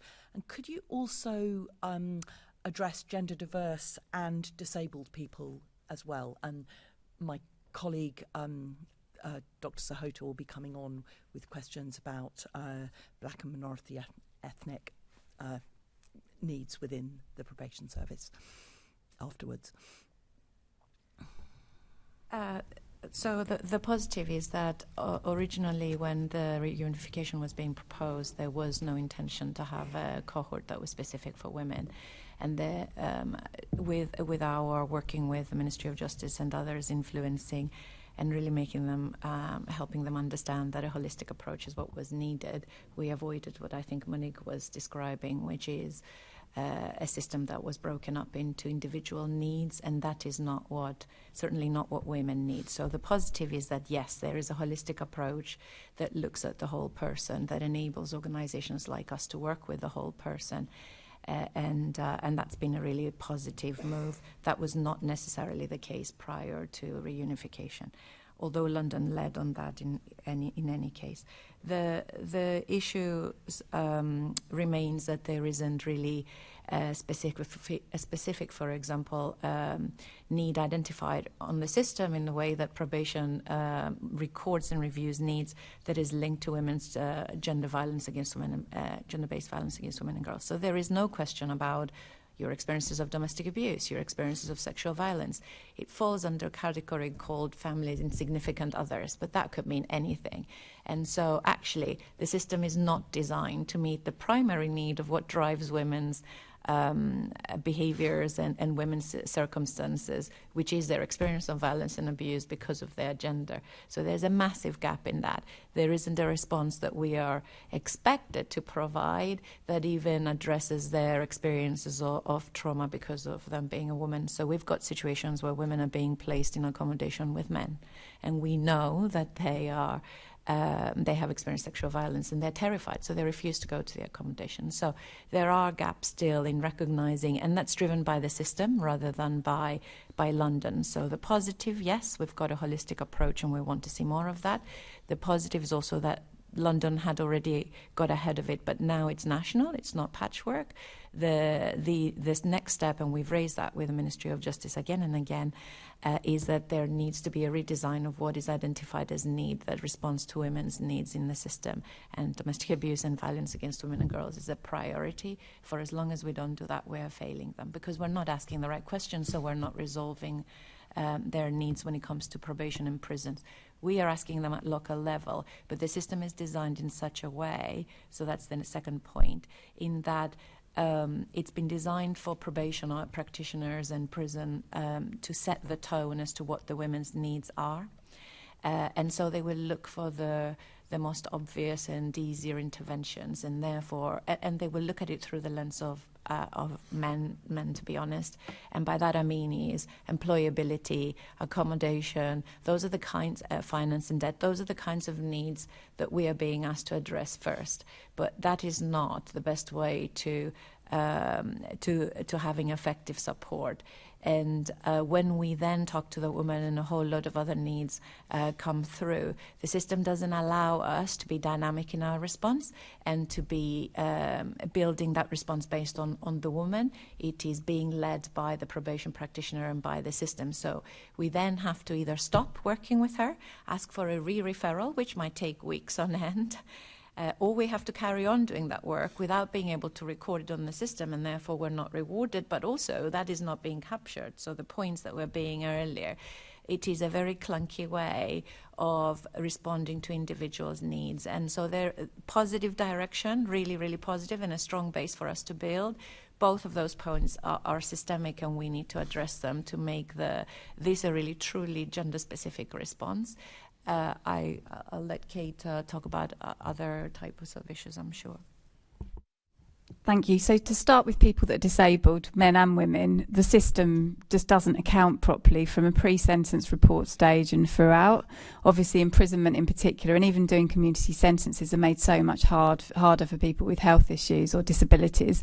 So that needs to be given more prominence, and it certainly hasn't had enough attention. So I'm really pleased that you asked that question specifically. You also asked about trans people. So we provide responsive services as far as we can in terms of trans men and trans women, and I know other services do too. But this is a specialist area where specialist support is needed for some complex issues around gender transition, including medical issues, and there is a need for attention on those specialist services and making sure that they're properly funded and they're properly positioned to provide the support that's needed. So I think that's a really important point to make. And then going back to women specifically, I won't repeat anything that Niki said because she summarised it really well, but I want to end on a really positive note, because I think Dez's point about place-based responses and how they are known to work. There is a really good news story in London, the way that Co-Commissioning and Mopak have led from the front 4 years ago on commissioning services, bringing ring-fenced, cutting money from the top slicing, sorry, I was losing my language there, from boroughs, and getting boroughs to work together to provide hubs for services. You know, we're working, in a number of South Londons. I mentioned Lambeth, but Croydon, Wandsworth, Bromley, developing high street based in churches, 1 or 2 days a week, hubs for services where services can come and meet women who are on probation. They're working so well. They're connecting women back into their communities, and we need to invest in those kind of services for men and women, young people, and to really look at where people's homes are, and to look at that rather than overlaying on people a system that we're asking them to fit into that is causing all of these problems. So I really would encourage you to get down to these hubs, to visit these boroughs, and I know many of you are already supporting them, but we really need to look at the good news stories, especially with recovery from the pandemic. I think that communities hold a lot of hope for changing our criminal justice system, but we have to look at them and not at this big national system that's not working. I think, could I just add a couple of quick points?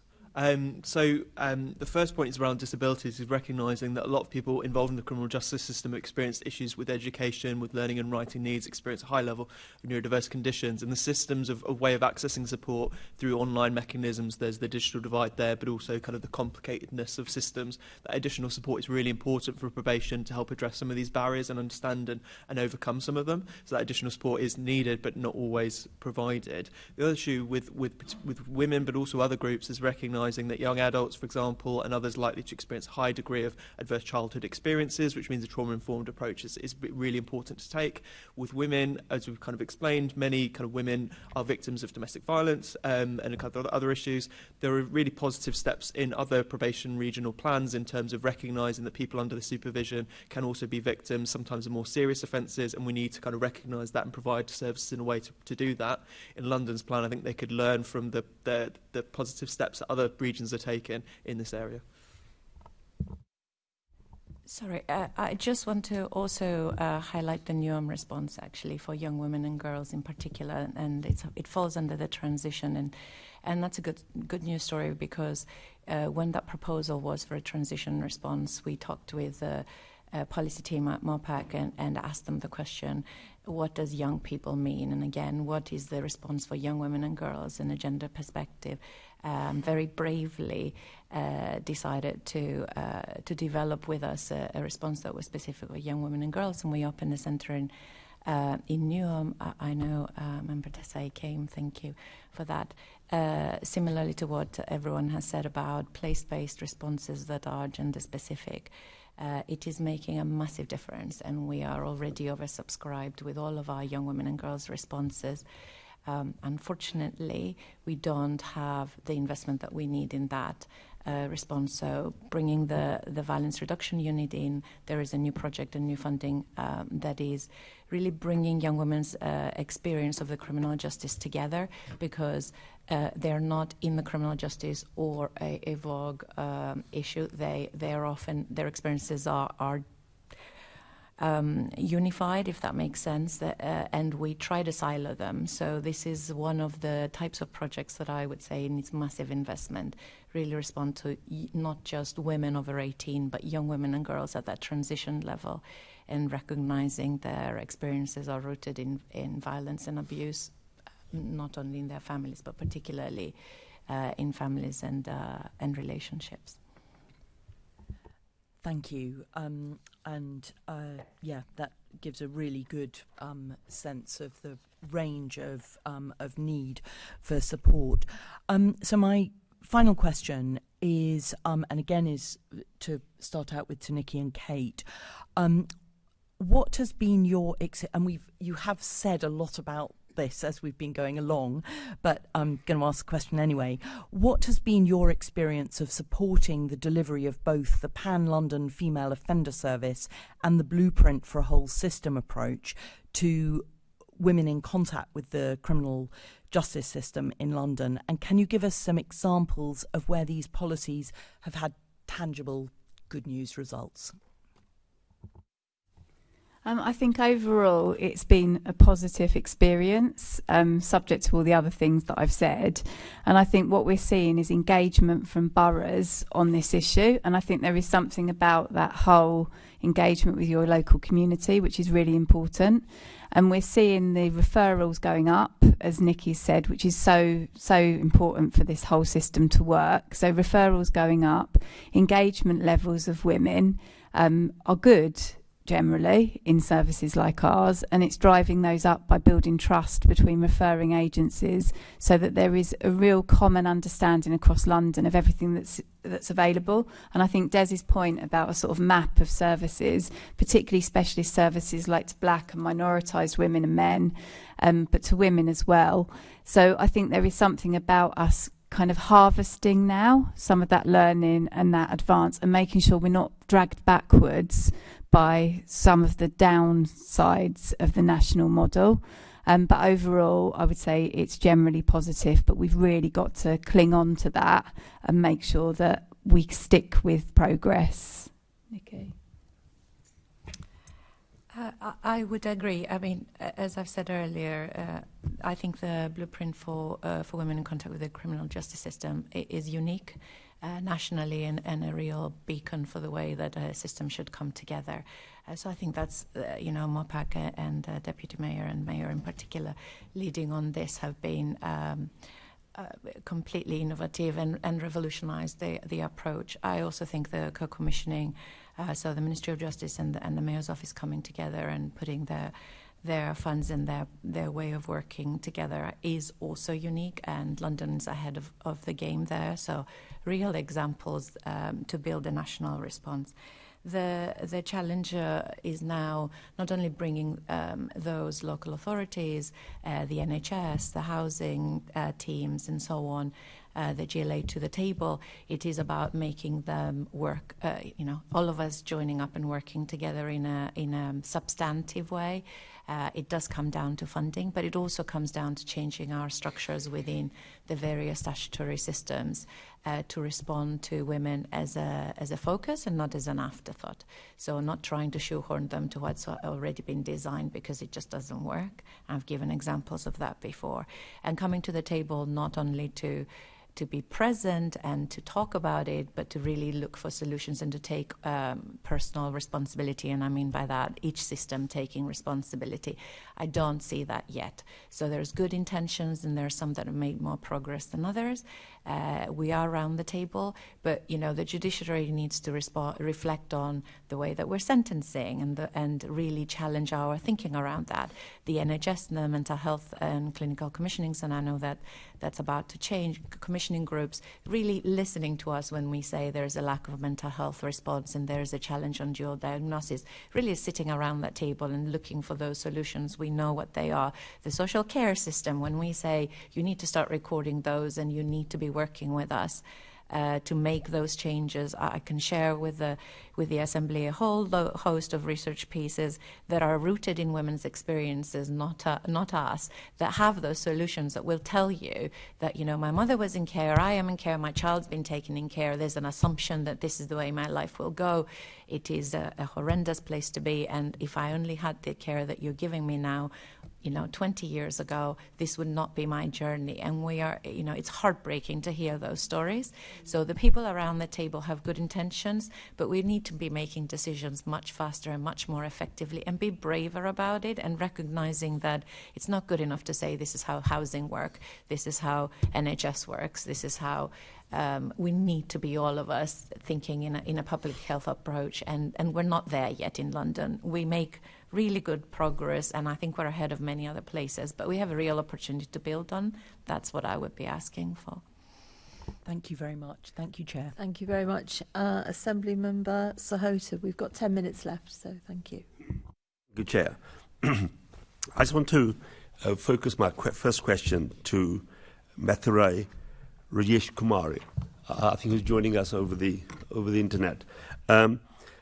What are the main challenges facing people who are black, Asian or minorities under the probation service supervision in London?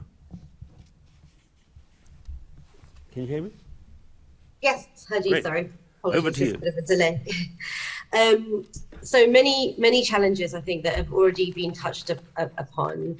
I think one of the kind of significant from the kind of interactions that people that we know have, just in terms of their interaction with probation staff, they say that there's little evidence that probation staff even discuss ethnicity, culture, religion, experience of discrimination, and how sometimes this drives their offending at all. So that just as at the very beginning, but this continues through their whole experience into the system and after into the community as well. So we've already talked about lack of kind of mental health support, particularly for some of the kind of young people that we talk to, particularly young black men. They often tell us that they're not seen as needing mental health support. They're seen as primary offenders, as kind of violent, and not recognizing the kind of trauma and abuse that they have themselves experienced or needing mental health support. We see housing as a very specific issue, and that we know that for people from Black, Asian, minority communities, housing is a specific issue across the general population in London, but particularly for those who have offended.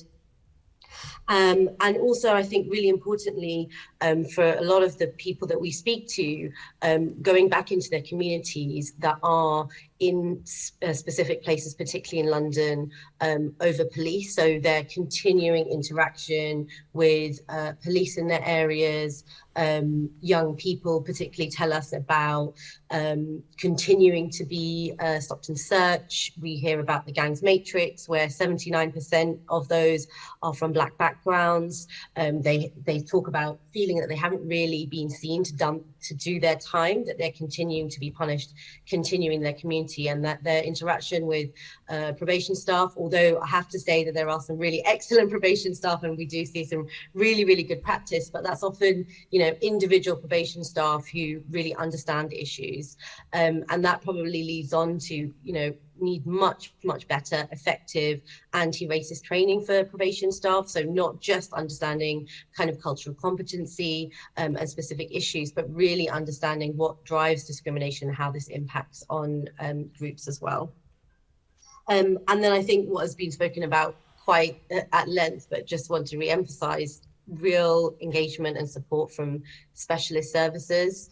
A lot of specialist services that we kind of speak to and are members of our organisation talk about, you know, quite difficult relationships in their areas to be able to access the people that they need to support earlier on in the system, so from prison, that they're sort of told. And again, I think Niki, you might have mentioned this in regards to women, just feeling like services are just dumped on them after they should really be supported. So kind of much more earlier access to individuals as well. Great, thank you very much for that. So I mean, we've had evidence from other people, but let me just come back to you, Anna, for a moment, about people with neurodiverse conditions. What sort of support is available to them in London and from the probation service for this cohort of people with the neurodivergent conditions?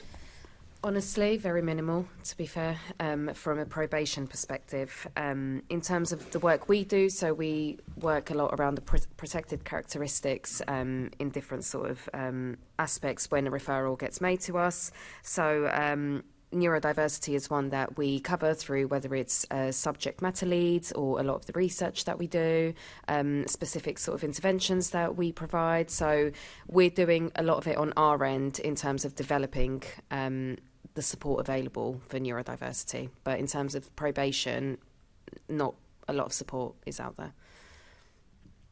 Yeah, thank you. Look, I want to pick up a comment you made, Kate, earlier on. I wish the magistrates knew the impact of the short sentences, I think, what you said. I understand, I mean, I work in the NHS myself. The system is broken in mental health services and also social care and housing. I deal with this thing on a daily basis. I also want to confess that I was a magistrate for 15 years before I came here. And these are the backbone of the judicial system of this country. 90% of the criminal care is given. And when you said, I wish the magistrates knew the impact of such sentences, do you really mean that? Do you really mean that they don't know the impact of that? Do you really mean that they're sentencing people to short sentences without getting probation service reports, seeing the impact of the sentences and looking at all the sentences, options available to them? I just wanted to give those magistrates up and down the country a voice here to make sure that they don't get said they don't know what the impact is, please. Thank you. No, that's a really good point that you've picked up on. This wasn't a point about magistrates and their culpability. This is about the system that doesn't give them the information that they need to make their decisions. So I'm sorry if that didn't come across, because I am 100% with you. I think that magistrates do an amazing job, and this is not at their feet. And often magistrates will say, I want options, but I don't have options. What do you want me to do? So we need to give magistrates options and we need to give them the information. So I think they do partially understand, but I also want to make another point, which I was going to hope to make anyway, about problem-solving courts and that approach, which is about magistrates being part of a whole system and finding out what goes on when they do give community sentences that work. I think the saddest part about being a magistrate is you don't get a positive feedback loop. You only hear things that I've just said about prison and the rest of us have said. You don't hear about community sentences that are working, and you don't get people coming back to you and telling you how they have turned things around. So I think we do need to look at that. And so I really welcome the fact that you raised that with me, and apologies if I wasn't clear originally. Just to add to that, I think magistrates aren't supported enough in their role to carry out, to have that full information about everything that's going on for an individual, particularly an issue like domestic violence, where there's a lot kind of riding on it. You're stressed on that day of the court appearance. To then feel in a safe environment to do that, that kind of court space is not necessarily that space. So that earlier conversation, which only probation and other organisations can have to make sure that's raised the attention of magistrates, is really important. So I'd say the system and the pre-sentence reports is really failing magistrates to do what they want to do, which is to get people into support and so on. Niki? I want to talk a little about specialist domestic abuse courts, because it's a good example of, the first specialist domestic abuse court was set up, a magistrates court was set up in 2002 in Hammersmith, and Advance was part of leading that work. If I look up and down the country, although we've demonstrated again and again and again that approach works, that it gives better support to the women, it's better prosecution, it's better justice outcomes all around, and also it means the magistrates are being supported in the way that they have done. What we've seen with the criminal justice system and justice in general is a move away from that. So where we had specialist CPS and specialist police teams working with the community and the woman to make sure that she's supported, instead of seeing an investment in that nationally, we're seeing a de-investment or a really poor delivery of that. Again, London has some of the best examples of that. Actually, the Mayor's Office supported and funded the response back in 2013, and we still are building that. So back to what Kate was saying about problem-solving courts, about specialist training, about that support. To get the best response out of our system for the communities that we have, we need to be taking specialist responses, and we need to be giving people the tools, including magistrates and the wider criminal justice system, to respond to that person that's in front of them. And at the moment, what we are doing is giving people a process that makes it sometimes easy for them to follow, but does not really respond to or get the outcomes that we want. And ultimately, that's the challenge here.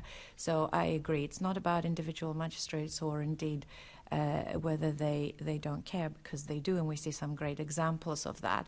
But the system moves away from problem solving, away from specialism, into one cookie-cutter approach for everybody. And for women in particular, that is failing them. It's failing them for domestic violence, but it's also failing them even if they're not. And by the way, more than 8 out of 10 women in the criminal justice system have experienced domestic abuse. In our experience, it's almost every single one of them. So how can we separate those two, and how can we keep asking ourselves that the response that we've got right now is working, and that the system is responding to individuals? It isn't. It's really trying to shoehorn everybody into one way of responding and separate them and silo them, because that's how we've designed our departments. That's how we've designed our systems. The system is designed for our purposes, not for the residents that we are all here to support. And that's what we need to keep asking ourselves. How can we work together? And if we've learned one thing from COVID is when we all get together, we can make some amazing things happen. So the hope is in this room and out there. We all want the same things. It's just breaking down the barriers that make it easy for us to say the system says no. Well, thank you. Del, quickly. Yeah, I see myself very much, don't see it as negative, but as a critical friend. So I've been through the criminal justice system myself as a teenager. And one thing I would say is, I think when you look at magistrates, I know district judges have a lot more training and experience, but I think there should be some specialist judges working with young people. I know we're talking about probation, but I think when you start getting from the age kind of 15, 16, 17, 18 going up, because I think, again, for black, Asian, minority ethnic people across London, there's an overrepresentation of those in prison for possession with intent to supply more than any other demographic, and also with domestic violence when you're looking at black males. And I think, you know, again, that decision or how black males are profiled specifically when they come before the courts, I think there is an unconscious bias, and I think some training should be given, and I think it does start with magistrate judges. Look, thank you. Thank you for giving me the opportunity to exploring those issues with you and getting some clarification on the record. Thank you.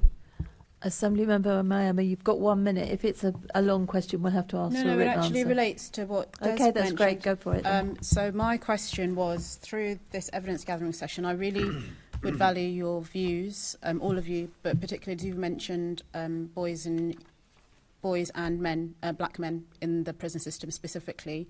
My first question is that we have talked extensively about the blueprint, and I think that's amazing. I wholeheartedly support that. But what is the equivalent for keeping black boys and men out of the prison system?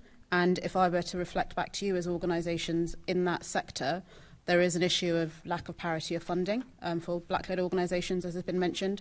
And how is that reflected in your own organisations about who are the people that are delivering the services, and do you keep those numbers? But that would be really helpful to understand if a black boy enters the system, does he get treated like a perpetrator or like somebody who has witnessed or been the victim of abuse or, other things? Assemblymember Moema, that's a big question and, So and deserves proper answers. And I think if we could ask for it in writing from everybody, that Chair, would be... no, I just wanted to put it on the record because I do think there's been a bit of a missed opportunity in the fact that section came at the end. Well, others would say that of other things, but we have got, don't forget this is in two parts. Perhaps we can look but I to be asking. that from but the people do you that are here think today. you could have the time to respond to that particular question, because it is an important one to us, because we'd like for that to go into our findings, and perhaps if you can give thought to the answer to that question as opposed to hurriedly answering it, then we'll have a proper answer. Are we happy with that? Okay, thank you. Okay, so we have now come to the end of this discussion, and I really would like to thank all our guests for attending the meeting today, for participating. Can I ask the committee to note the report and the discussion? Thank you. Can we also delegate authority to me as chairman in consultation with party group lead members to agree any output arising from the meeting? Agreed. Thank you. We will now adjourn the meeting for a few minutes before we welcome our second panel of guests.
Right, we're going to start in about 1 minute.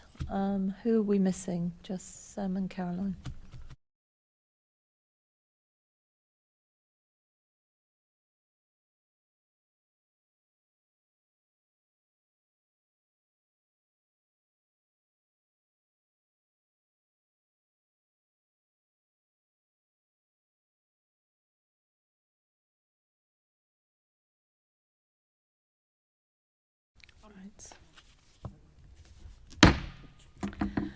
Okay, we now move on to our second discussion, which is the continuation of our investigation into the Independent Office for Police Conduct. So I would like to welcome our guest, Ken Marsh, who is Chair of the Metropolitan Police Federation. The London, yes, that's right, sorry. And Matt Kane, Professional Standards Lead, Metropolitan Police Federation. We're also joined virtually by Sal Nassim, London Regional Director of the IOPC, and Amanda Rowe, Deputy Director General of the IOPC. Good morning. Oh, well, it's afternoon now, isn't it? Good afternoon all. So I'm going to start off with the questions. How important is the work of the IOPC in improving public confidence in the Met? So if I start with you, Sal. Thank you, Chair. I think my colleague Amanda had her hand up, which might... Oh, that's all right. I'm quite happy to ask you. No, sorry. It might have been in relation to something else. I'm happy to answer the question. In terms... Amanda, did you want to... It was just to clarify something for the records about my title. I'll do it in a moment. Thanks. Oh, okay. We'll sort that out. Sal. Okay. So in terms of the question, the importance of our work, so we obviously perform a statutory function. So we are mandated by Parliament to independently investigate certain matters that meet the relevant tests set out in law and guidance, and are the most serious and sensitive of cases. And that's one part of our function. Another part of our function is to act as the appellant body for complaints, to act as the review body for, again, the most serious and sensitive types of complaints. Over and above that, there's another part of our remit, which is around, well, how do we try and improve public confidence? And here, what we've been trying to do as the IOPC is to use our powers around making recommendations to try and improve the systemic issues that we come across in our investigations or in our casework. And that's something that has been a real kind of differentiator between perhaps our predecessor and ourselves, because when we're looking to improve the issues around kind of public confidence and policing, it's important when we see things going wrong in our work to try and go further up the river and to try and identify what the root cause is and make recommendations to try and prevent some of these systemic issues happening again. And since we became the IOPC, we've made over 400 such recommendations. Thank you. And I don't know who wants to take this, Ken or Matt. I'll gladly start, Chair. Thank you. I think it's very important that there's an independent office that investigates policing matters that are brought to their attention, so that the public have confidence to understand that there is a remit outside of policing. We have our own DPS, as you know, Department of Professional Standards, but I think I know Matt feels the same as me in relation to this, that there has to be a separate body. We have a little bit of a nervousness around the second part that Sal spoke about, because where does it start and where does it end, and where's the involvement of the bodies that understand what is happening within the daily functioning of policing? That is the only bit that we would question closely, because we're not against it. Again, what Sal has said, we're all for internal scrutiny, and very good internal scrutiny, so that we change correctly as we move forward. And a prime example is mobile phones, which is one of the buzzwords at the moment, and we just haven't kept up in terms of where we should be and able to function correctly to deal with incidents that are happening. Matt, you got anything for? Yeah, just to reiterate what Ken said, we totally encourage and support independent oversight of our officers' actions in order to uphold public confidence in policing. There's a perception from our officers, and I represent 32,000 of them in the professional standards arena, that sometimes it's seen as the independent office of misconduct, i.e. only focusing on when things go wrong and not sometimes publishing reports when things goes well, because a lot of our officers on a daily basis are doing brave, really good work, some of which does come under the scrutiny of the IOPC when it might be a death or serious injury following police contact. Most of them result in the officers' actions being commended, but that's not put out there. That's not put out there, and that could increase public confidence in policing if there's a little bit more PR and publicity about when things go right, not just when things go wrong. Yeah. Okay, Sal, what's your answer to that? I think Matt and Ken make interesting points around when things go right. I think the nature of our work means that we tend to see things when they go wrong. However, when we have in the past put examples out, for instance, where we've recognised the bravery of officers, it sadly doesn't get the media traction that the stories around, potential misconduct or potential gross misconduct do. And I've got an example actually, which was featured by the Metropolitan Police Federation as part of their magazine in 2019, where I praised the bravery of a TSG officer who suffered personal injury trying to prevent harm to an individual who was trying to flee the scene. It didn't get the media traction, but I personally followed that up because I recognised, where we see things, as Matt has said, officers kind of risking life and limb, and we see that they haven't done anything wrong in our investigations. That kind of forms part of our responsibility. But those we tend not to get, sadly, too many examples of that because of our remit, because of what we deal with. So what I would say is it's where the opportunity presents itself. But in terms of media traction and how much exposure that gets, that's outside of our control. Yes, and that's a great pity, and perhaps we're all guilty of that. We should make sure that when things do go right, which is the majority of the time, that we all praise those that require praising. So, Sal, do you believe that the IOPC effectively holds the Met to account for its actions and lessons are learnt? And what evidence do you have to support this? So I think we certainly play a part of that, but I mean, you have to recognise that we're the Independent Office for Police Conduct, and we're one of the bodies in this system around kind of accountability. So you've obviously got Mopak, you've got HMICFRS, who play their role as the inspectorate. In terms of the lines of accountability and the different parts of the system we occupy, we do occupy different parts of the system. So some of the examples perhaps that might be useful to kind of talk about in this setting to show what we're trying to do with our work. So obviously we independently investigate the most kind of serious and sensitive matters. Last year we completed around 105 independent investigations into the Met. So they are individual cases which will have individual findings from ourselves around potential case to answer for misconduct or gross misconduct. And if we make those findings, they will go off to then for an independent police misconduct panel chaired by an independently legally qualified chair for them to take forward any potential disciplinary process.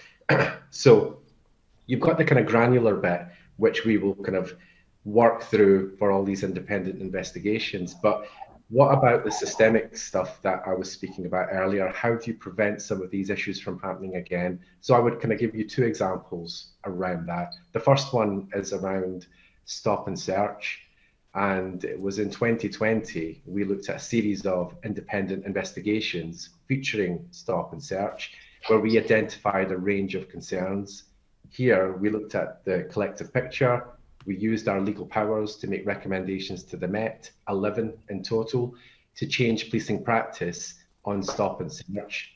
All 11 were accepted, and the Met have kind of taken forward that work and are ultimately responsible to Mopak for the implementation, the impact and the change. The second piece of work that I would mention is something I'm sure everybody will be aware of, is around Operation Houghton. Again, that was a series of 9 independent investigations which looked at serving Met officers bullying other serving Met officers. The findings and the case is well known, but what we did there again was we had 9 independent granular investigations. Again, what did we find? We found concerns around culture. We found the thing that Ken mentioned earlier, concerns around how social media, namely WhatsApp, was being used, bullying, harassment of people, of officers with different protected characteristics.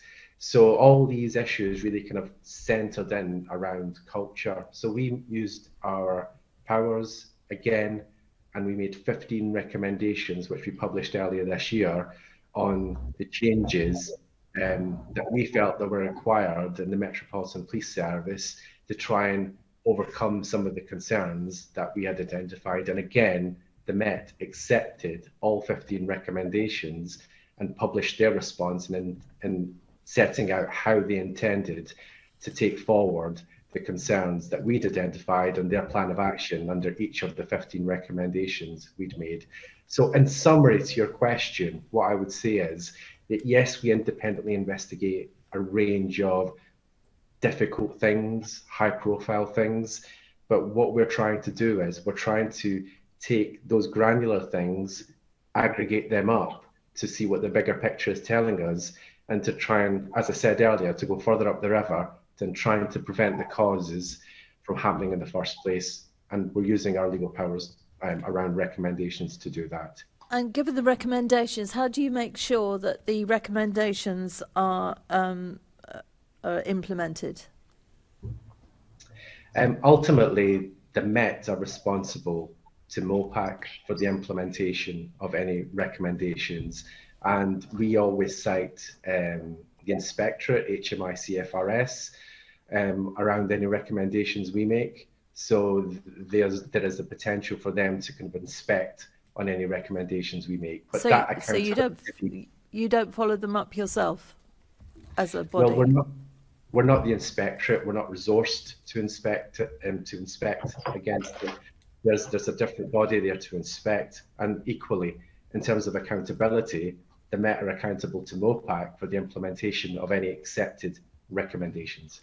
Okay, I'll move to the gentleman for your responses to that. Yeah, sure. If I could just start with the Op Houghton. I mean, be under no misunderstanding, the comments and the text messages were absolutely vile and deplorable, and the correct officers were dismissed from the MPS following the IOPC investigation.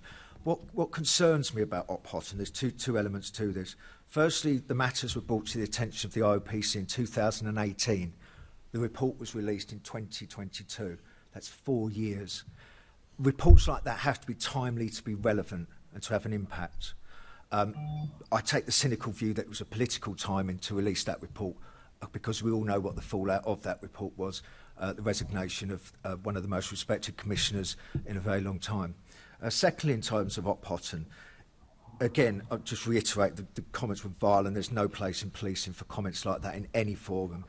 But it was such a small number of officers, I think 6 or maybe 8, I think it was, in a small unit, in a police station and a BCU that's 2,500 officers. But the perception was that Charing Cross is now marred by that report. It's really important that these reports emphasise this is a real bad small minority. I don't know if you ever go to Charing Cross Police Station. I go there quite a lot. It's one of the most friendly, one of the most open, one of the most diverse police stations you could walk around in the MPS. And it's actually a pleasure to go there. So I do think we have to be slightly concerned about... So can I just stop? Sal, can you answer? Why did that take 4 years? It didn't take 4 years. It took 2 years. The report that we published earlier this year was the summary of the learning recommendations. We were only able to publish that after all the proceedings had completed, because there was a range of proceedings that took place as well. So it didn't take 4 years, it took in the range of 2 years. And you have to remember there was like 9 separate independent investigations there. In terms of any kind of allegations around the timing of that report, I would absolutely reject any sort of assertion there. And I think it's really important to go on record to do so. Okay. Sorry. Okay, you've put that on record. I was wondering why it had taken 4 years, which I think is a fair enough comment, and you've given us an answer. Going back to the Fed. Yeah, Chair, thank you. It was brought to the IOPC's attention in 2018. I stand by that, and it's on the record. That's when it was brought to their attention.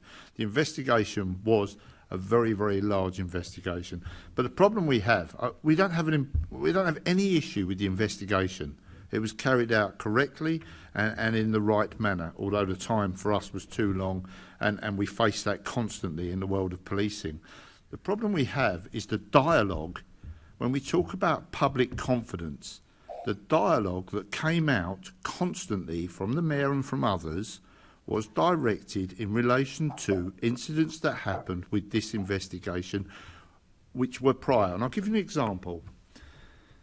The Mayor went on record numerous times saying, and these officers were allowed to go on and be promoted.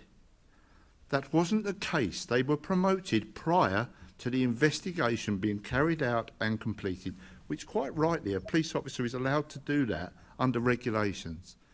If we don't think the regulations are correct and Sal can speak on them, then go and change them. But we have to act within the regulations, and that's what was happening. So to stand and publicly keep saying, and they were allowed to go on and gives a perception that you've been found guilty of these horrific things and you're allowed to go on. That was not the case. That was not the case at all. And it's because of the lack of timeliness that we faced what was put in front of us constantly, and the public are fed this on a constant basis. That is what we are not happy with, not about the investigation at all. Okay. Well, everybody has to have their say on this, and I fear you haven't so far. I've been told that Amanda has had her hand up. Is it a new hand, Amanda? It was an old hand and a point to, it was in relation to something that Sal said earlier. But just for the record, just to clarify my title, I'm not the Deputy Director General. I'm the Director of Operations for London, South East and National Operations. All right. We don't have a Deputy Director General. Apologies. We'll put...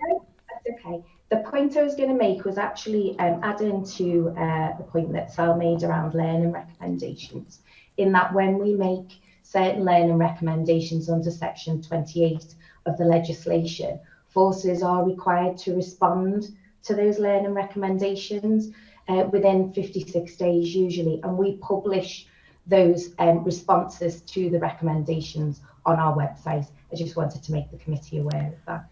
Okay, thank you for that information. I see Assembly Member Devonish. Thank you, Chair. A question I'm really trying to get an answer to, and I read through the questions, I couldn't see it, so I'm just going to ask it. The simple question is, clearly we're in a very difficult position because everybody is talking about historical cases, and there's clearly been some really difficult issues the Met have put their hands up to, and I'm in no way saying they shouldn't do. Those issues are absolutely appalling. But how do we actually move on from those issues by accelerating investigations and encouraging politicians not to make speeches last Friday attacking serving police officers more generally?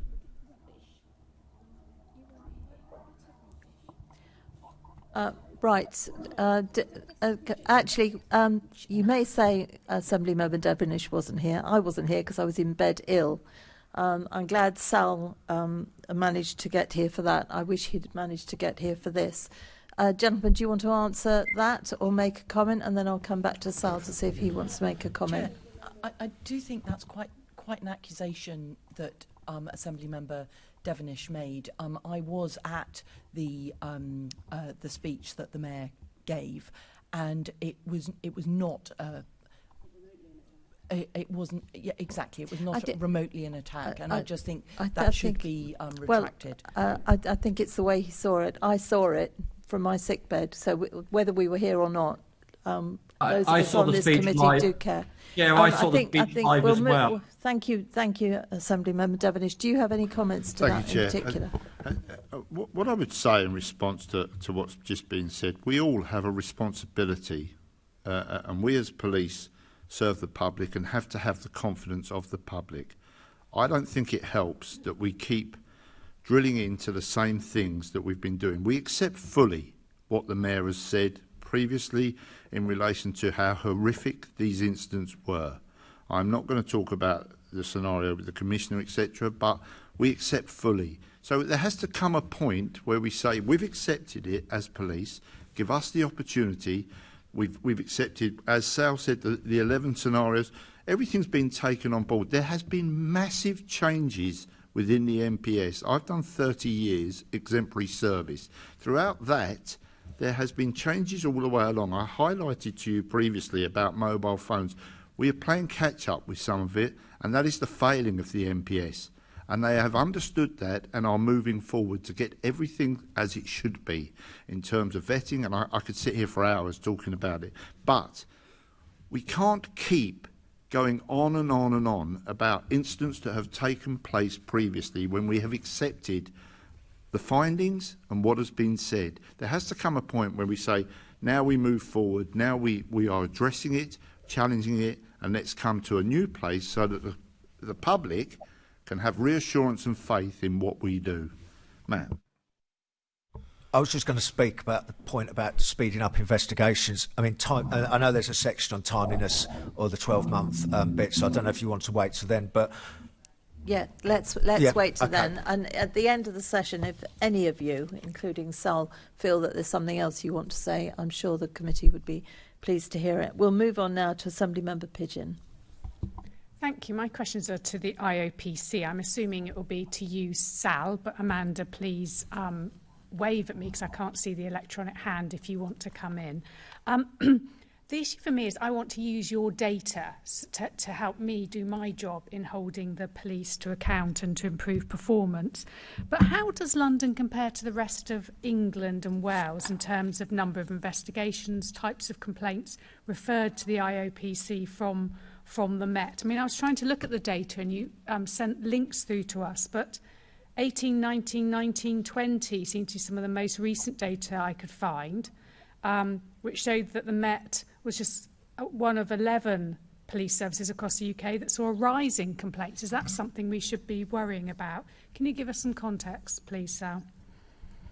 I can kind of speak in general terms about maybe some of the information we publish. We publish annual complaints stats every year, along with statistics around deaths and outcomes as well. That kind of gives a national picture and some breakdown of individual forces against that. But maybe in terms of some specifics, it might be helpful to give an idea of the kind of footprint the Met kind of occupies in terms of the IOPC. So the referrals that we receive from the 43 police forces across England and Wales, and those kind of tests are set out in law. So deaths and serious injuries, serious types of police complaints, serious types of police conduct matters. The Met account for around 20% of all the referrals received annually. So last year we received a total of 1,061 referrals from the Met, and last year we took on, let me just check, 91 of those as independent investigations. And again, that accounts for between 20 and 25% of the total investigations that we will carry out.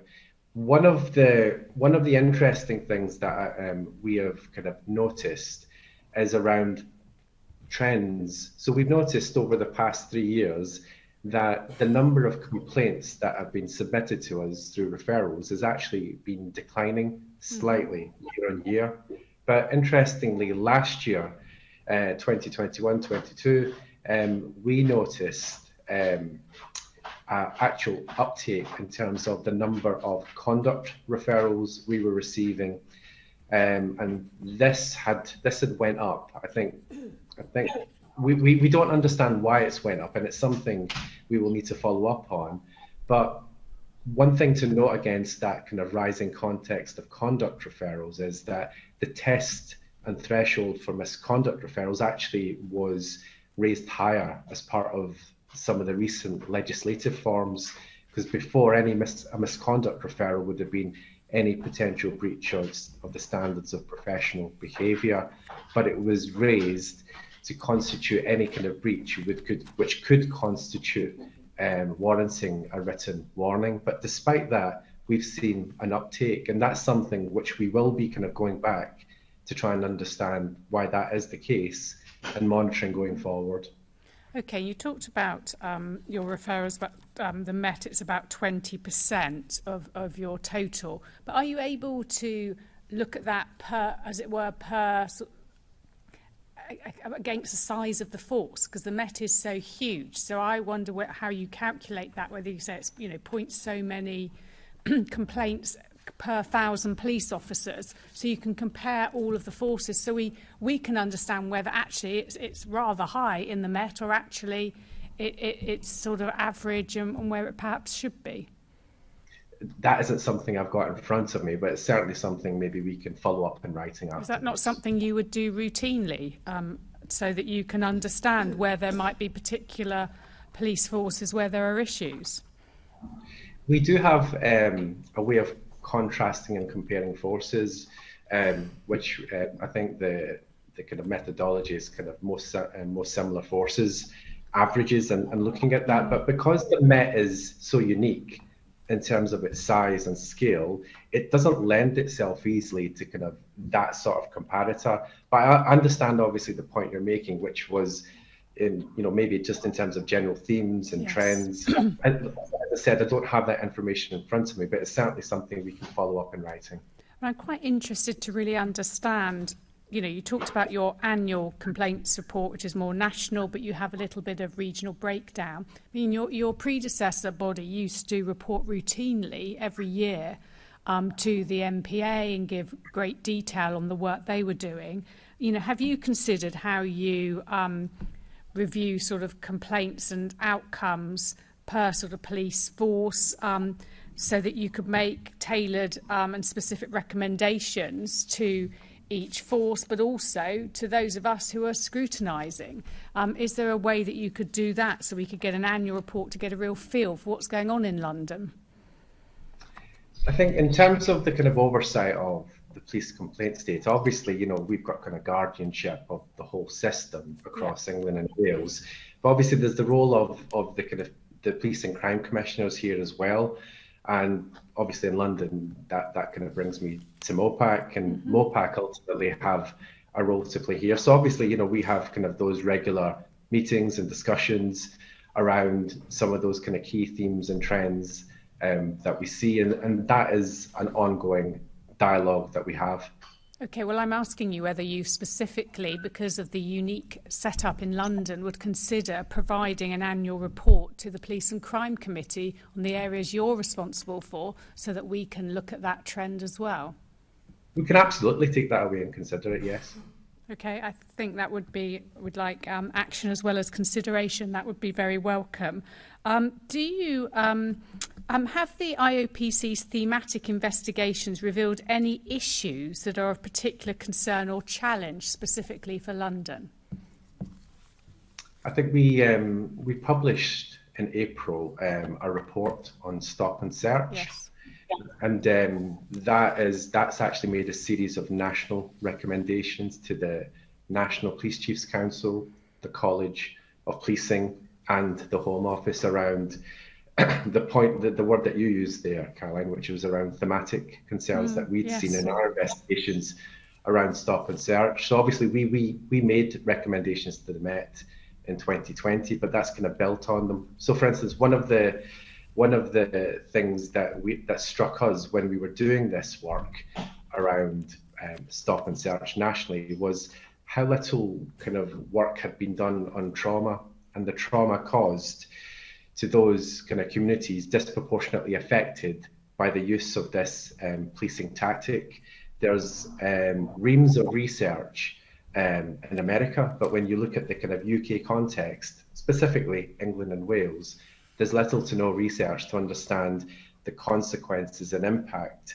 of the use of this policing tactic. So one of the recommendations that we've made as a result of looking at things thematically is to ask the three bodies that I've mentioned for them to consider commissioning specific research into this area, and then it really ties into the whole trust and confidence piece. So that's just one example from a national piece of work, which obviously will have relevance to all 43 police forces. And you are in charge of London, aren't you? That's your remit. So it's for me, it's understanding what you're doing to take away learnings from those national pieces of work and then applying them to London. Are there any further thematic investigations planned that we should be aware of or that might be about to be published? We have an ongoing piece of work looking at cases featuring racial discrimination and racial bias thematically. So that's an ongoing piece of work. There's nothing imminent planned to be published, but that's an ongoing piece of work. Okay, and just finally from me, are there any particular areas of concern where the IOPC is seeing a disproportionate number of complaints referred to you when compared to other police services? Are there any particular areas you are focusing on? No, I don't have that sort of kind of data breakdown in front of me, but any kind of concerns that we identify through our work, it's really important for us to use our powers to make recommendations to prevent these issues from happening again. I give two biggish examples of Stop and Search and Operation Houghton, where we use our powers, where we see that, and that will depend on obviously the ongoing work, what we're identifying in our work, and then that will kind of come out in due course.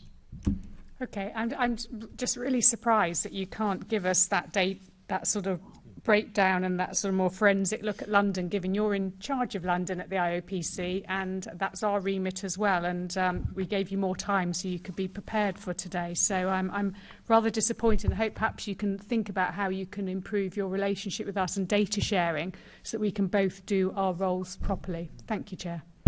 Thank you. I would like to echo my astonishment that you don't have those figures or the knowledge of that. I've seen you on television talking about these reports that you're doing on Stop and Search and everything else. If you've got the time to actually do that, I'm very disappointed that you don't have the time to do what I would certainly think was part of your remit. But I'll go over now to Assembly Member Ahmed. Thank you very much, Chair. Good morning, panel. I'd just like to step back for a moment. For those of us who were listening or were here physically on Friday to the Mayor's speech, you will all know that the Mayor started off commending the vast majority of officers who do a fantastic job day in and day out, and the police staff who back them as well. And I'm sure that you will all agree with him when he said that talking about police reform is not anti-policed, but believing that the police can be excellent. And I cannot see why you would disagree with that.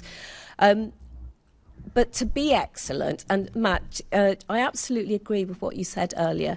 So much of the brilliant work that our officers do often isn't highlighted. And as the London Assembly member for Lambeth and Southwark in Brixton last week, I was having just this conversation with community groups who wanted to highlight the work that local police officers did. And happy to have that conversation with you offline to talk about how that can be done. But to just step back a moment, to get that trust and belief back from the public. There are issues that do need to be dealt with. You talked about Operation Houghton just focusing on the work of really appalling situation of just 6 police officers, you said in your words. How then do you respond to the IOPC report on page 4, where it says, we believe these incidents are not isolated or simply the behaviour of a few bad apples? Yes, thank you. I didn't actually say 6, Matt did, but Apologies. I can gladly answer the question. we're not for 1 minute, and Matt has said twice in this room, and I've said it publicly on television, radio and everywhere else you want to see it, we're not for 1 minute saying what took place there was in any way acceptable. It was horrific, and these officers need to be dealt with, full stop, and we will help you, and I've said publicly help you remove them. But we haven't seen anything laid down that tells us that there is this widespread officers behaving in this way. What we have done as a federation is try to assist, and I've mentioned earlier about mobile phones. We as a federation have given the Metropolitan Police Service several scenarios of how they can get to grips with what is out there, because we think this is the worst thing that's ever happened in terms of policing, the mobile phone. That the younger officers that we have who are coming into the service behave in a completely different way, and I think Sal will back us up on this, in terms of what they're doing and saying on mobile phones, and they think it's acceptable.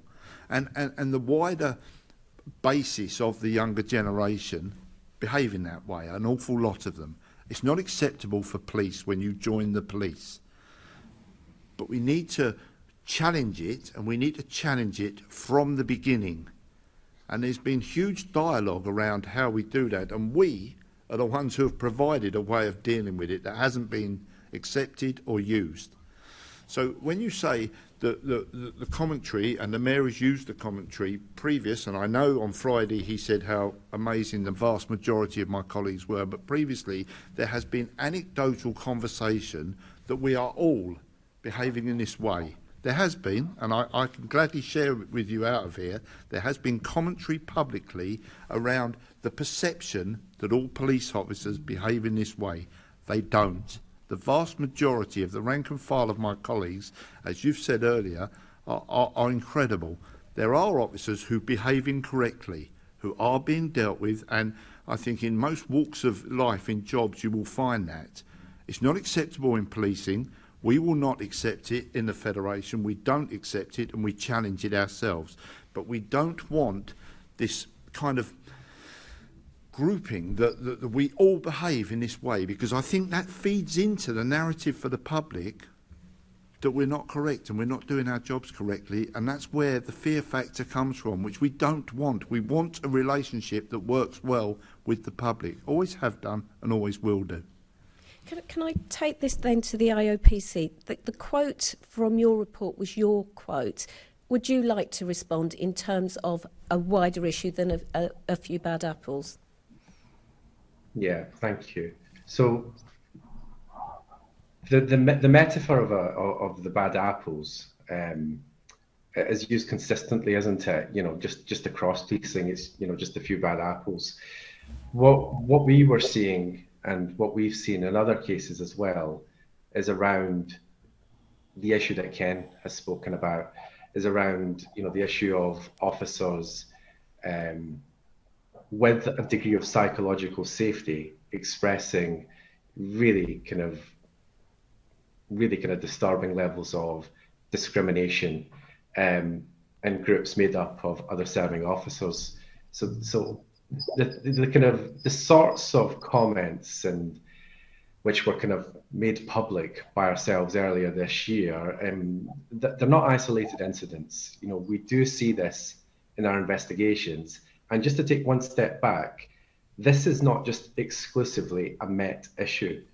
We wrote to the National Police Chiefs Council last April to express our concerns about what we were seeing across a range of independent investigations and across a range of different police forces across England and Wales, and not just, you know, the metropolitan forces. It goes beyond that. This is an issue which permeates policing, sadly. So we wrote to them to express our concerns around that. So in terms of the kind of the breadth of the issue, there is a concern here. I think Ken has kind of labelled the demographic around younger officers. I don't have any evidence around that. I think when we look at our investigations, the ages tend to be mixed. But the kind of common concern expressed by Ken here and ourselves is how officers use this and the consequences to trust and confidence when these sorts of behaviours get shone under a spotlight, because the kind of cost, particularly to communities who already have low confidence in the Met, is devastating, because it just serves to confirm their worst fears, and it's about perception versus reality.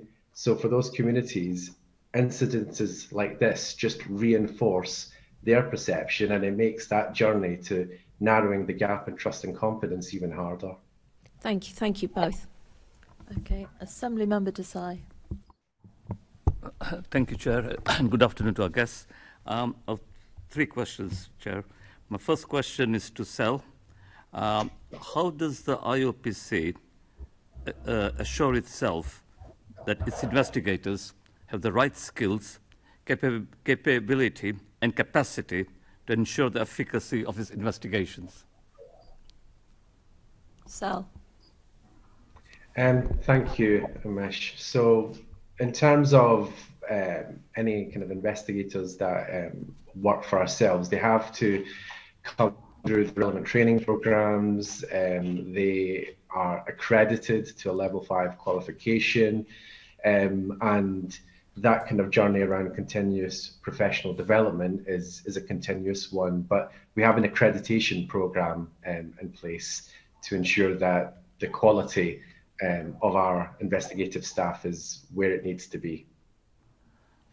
Perhaps if you could provide us with details of the program later on. But if I could turn to you, Duncan, are you confident that the IOPC investigators have the right skills, as I said earlier, capability and capacity to ensure the efficacy of its investigations? What are your views on what you just said? Thank you, Deputy Chair. Could I ask Matt to answer that? Yeah. Do you mind? Because he's more skilled in this area than me on this one. Thank you for the question. I think it's a really interesting question, and us in the Met Fed have always struggled to see how IOPC investigators can objectively investigate matters involving firearms, use of force, driving in response mode. We've never had that experience of being in those sort of scenarios. It's always been a concern of ours. One of the other concerns I have around this subject is around the actual IOPC investigators investigate some serious criminal matters. So why aren't they accredited to PIP2 level, which all Metropolitan detectives have to be? Because they're effectively investigating the same sort of crimes, and that would probably instill more confidence in their skills and capabilities. One of the biggest complaints that I get is where officers, for example, in a driving incident, in a firearms incident or use of force, they're being asked questions by someone that's never been in that sort of scenario, never had those pressures, never had the demands, physical or mental stress that they're under during those points. And it's, you know, we're currently in a situation we've got two post-coroner inquests where there's a full IOPC investigation which led to no misconduct or criminal matters against the officers, and these cases are now having to be reinvestigated because we feel incompetent original IOPC investigations. They're in the public domain. One of them is the Kevin Clark investigation, and one of this is the Stephen Paul. So I think we do have concerns about capability. In terms of capability, I've just recently been made aware that some of the London cases are being sent to the IOP Salford office. That proves that there's not the capability in London to handle the cases. Sure. Sal, can I invite you to give us your observations on what you just heard? Yeah, I'm just going to let Amanda come in on that point. Sure, of course. Thank you. I did just want to come back to you there, Matt, around what you said about our investigators and it not being the same as PIP level 2. The accreditation that we have is a BTEC level 5. It's equivalent to a foundation level degree. And actually our training team work very closely with those involved with the College of Policing in terms of aligning those skills, which are the same skills for justice that are used in PIP level 2, and actually aligning our training and our accreditation to PIP level 2. We also do some of the same training actually that officers do that is equivalent to PIP level 2. So I just want to clarify that. Okay, Chair, my final question. This is again to the Fed. In our last Police and Crime Committee meeting, Commander Seville reflected that he felt the police complaints system had improved significantly since the creation of the IOPC. Do you share this view?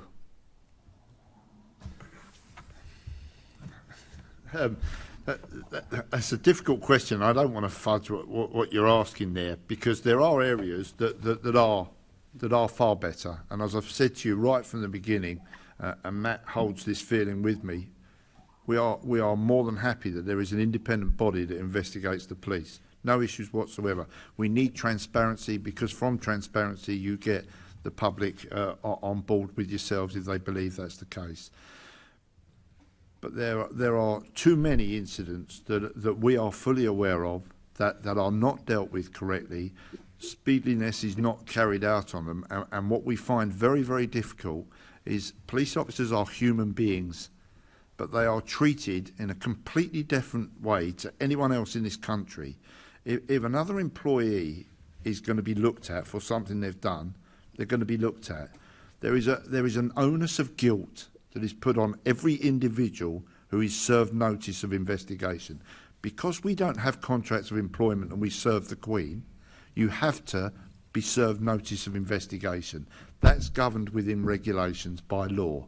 It doesn't mean you've done anything wrong whatsoever, but that is always the stigma there right from the beginning.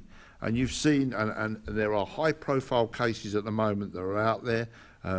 A certain athlete that the investigation's going on. Charles, you know, I can go through all these things. Those officers have not been found of anything, as we speak, that is incorrect. But you would think from the public portrayal that is put out there that they are fully guilty of everything that is laid in front of them. Now, the difficulty for us in relation to that is, please allow the investigation to come to the conclusion in front of an independent panel, and then have to say what you want to say at the end of it. That's all we're asking within the process that takes place. Thank you, Chair. Thank you. I don't think we want to go to certain things because only because the IOPC have complained about our commissioner talking about things that are under discussion. Okay, we're moving now on to Assembly Member Russell.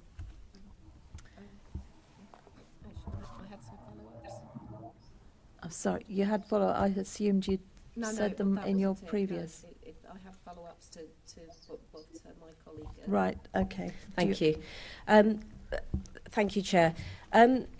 Commander Saville also said that in circumstances, the regulations that govern police complaints present police forces with some difficulties, as the Chair has just informed us, and prevents them, for example, dismissing an officer who has committed a crime as quickly as they would like. What is your view on the regulations as they pertain to your work as an independent oversight body? And this is directed at the IOPC. And I am aware, Ken, that you have spoken very clearly about regulations a few times today. But Sal or Amanda, if you'd like to answer that. I'll go first. Maybe Amanda will have some additional thoughts. The system that we work in and the regulations we work in are complicated. There's no disguising that. We work in a really complicated system with complicated regulations and a complicated set of legislation. It's not just ourselves, because, you know, in terms of looking at misconduct, we look at the most serious and sensitive of cases as a national organisation, but all 43 police forces have their own professional standards departments. The Met, obviously, the Department for Professional Standards, and they also have to kind of work through what is a difficult, complicated set of legislation. But that is the challenge that we collectively have.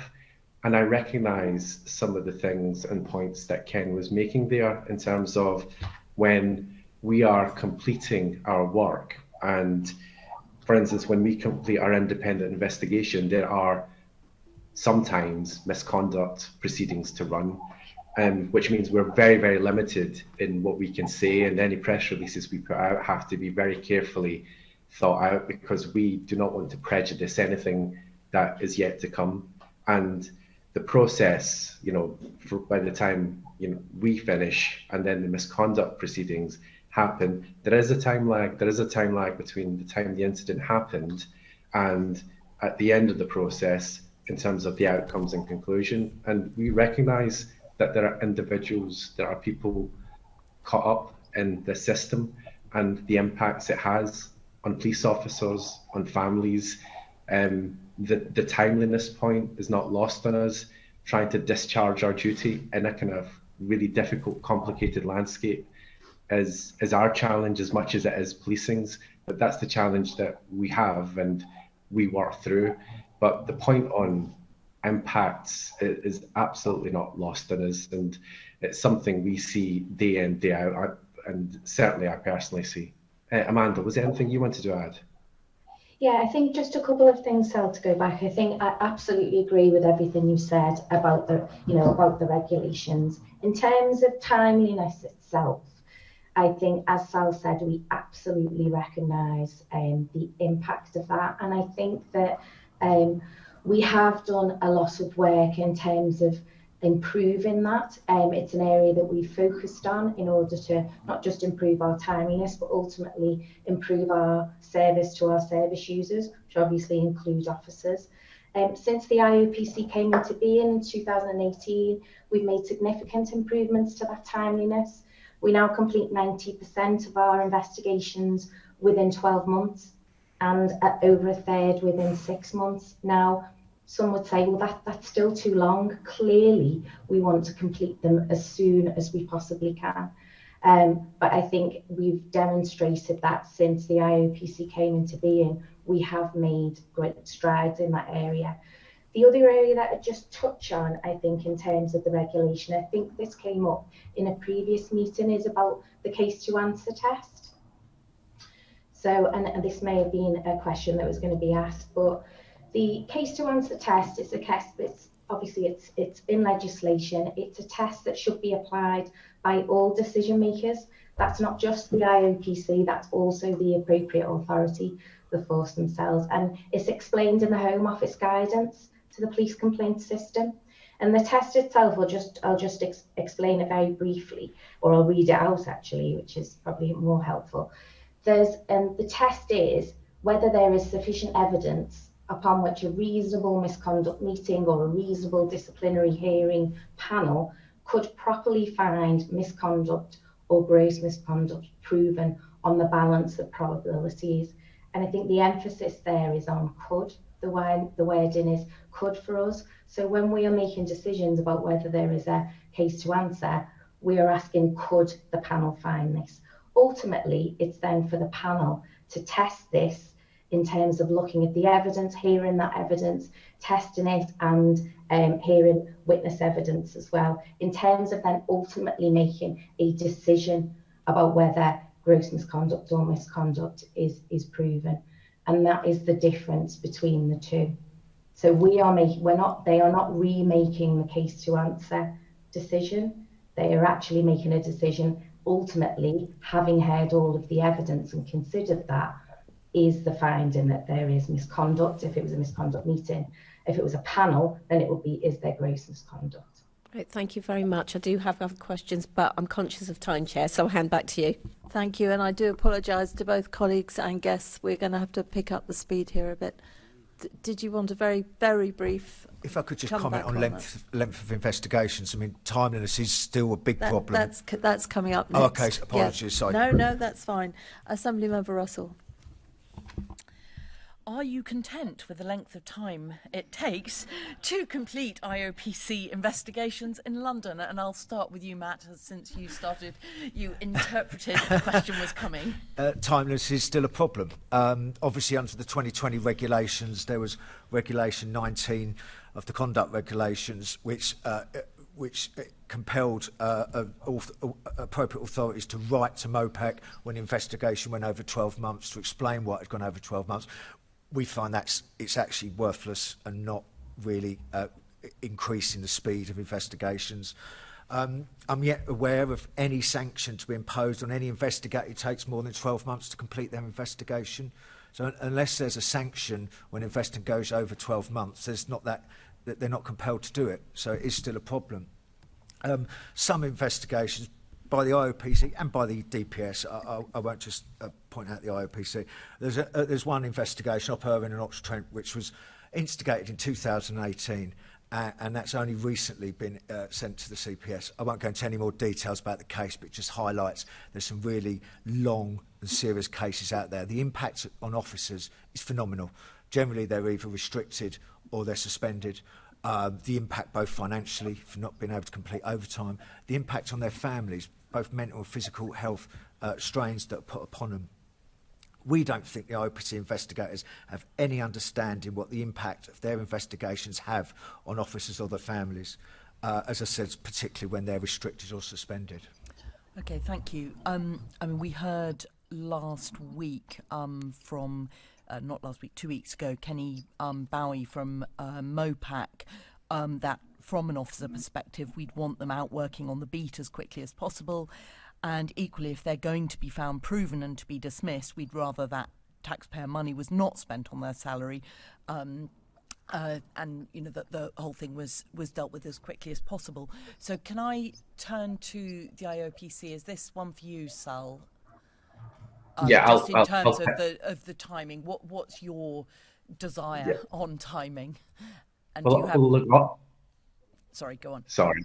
So I was just going to say, obviously, we want to complete our investigations as quickly as possible, but accepting the kind of complexity of the system we work in, it's always going to be aspirational for us to complete 100% of our investigations within 12 months. Our target is to do that.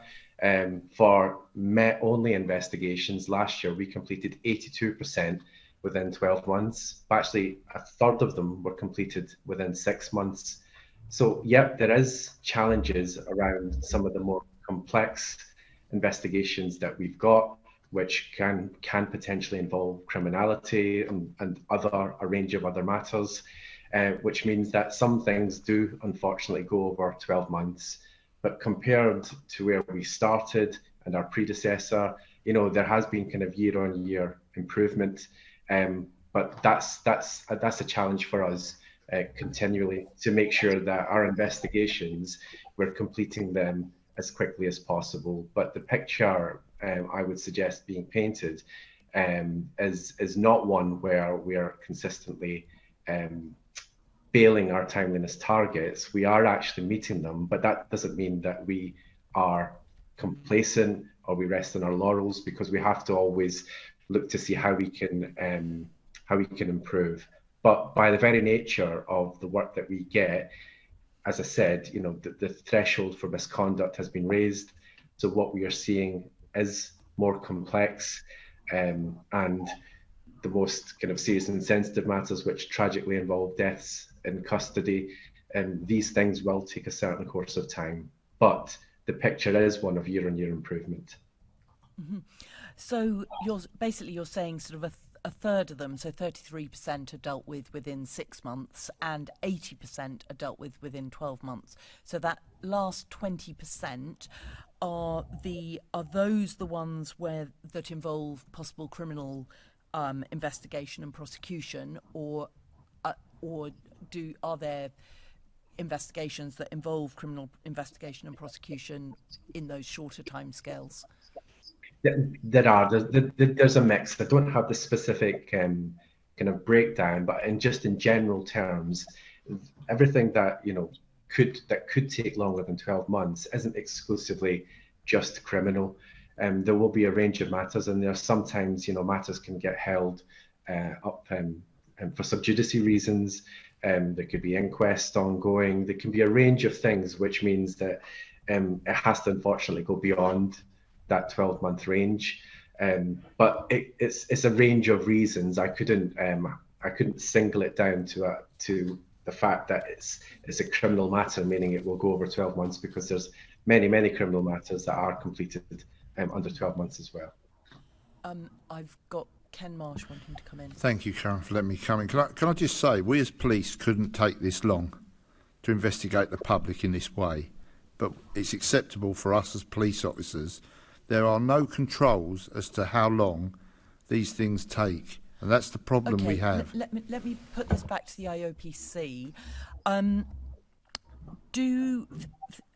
Is there something that would help undo this logjam of the longer cases? Is there what would need to change to mean that you could get more of the cases done in a more timely way? I wouldn't say there's any one thing that we could do. Our target is 85% of cases nationally within 12 months, and we exceeded that last year. We achieved 90% within 12 months. Specifically in London, as Sal said, that achievement was at 82%. And there are very complex cases that will always take more than 12 months.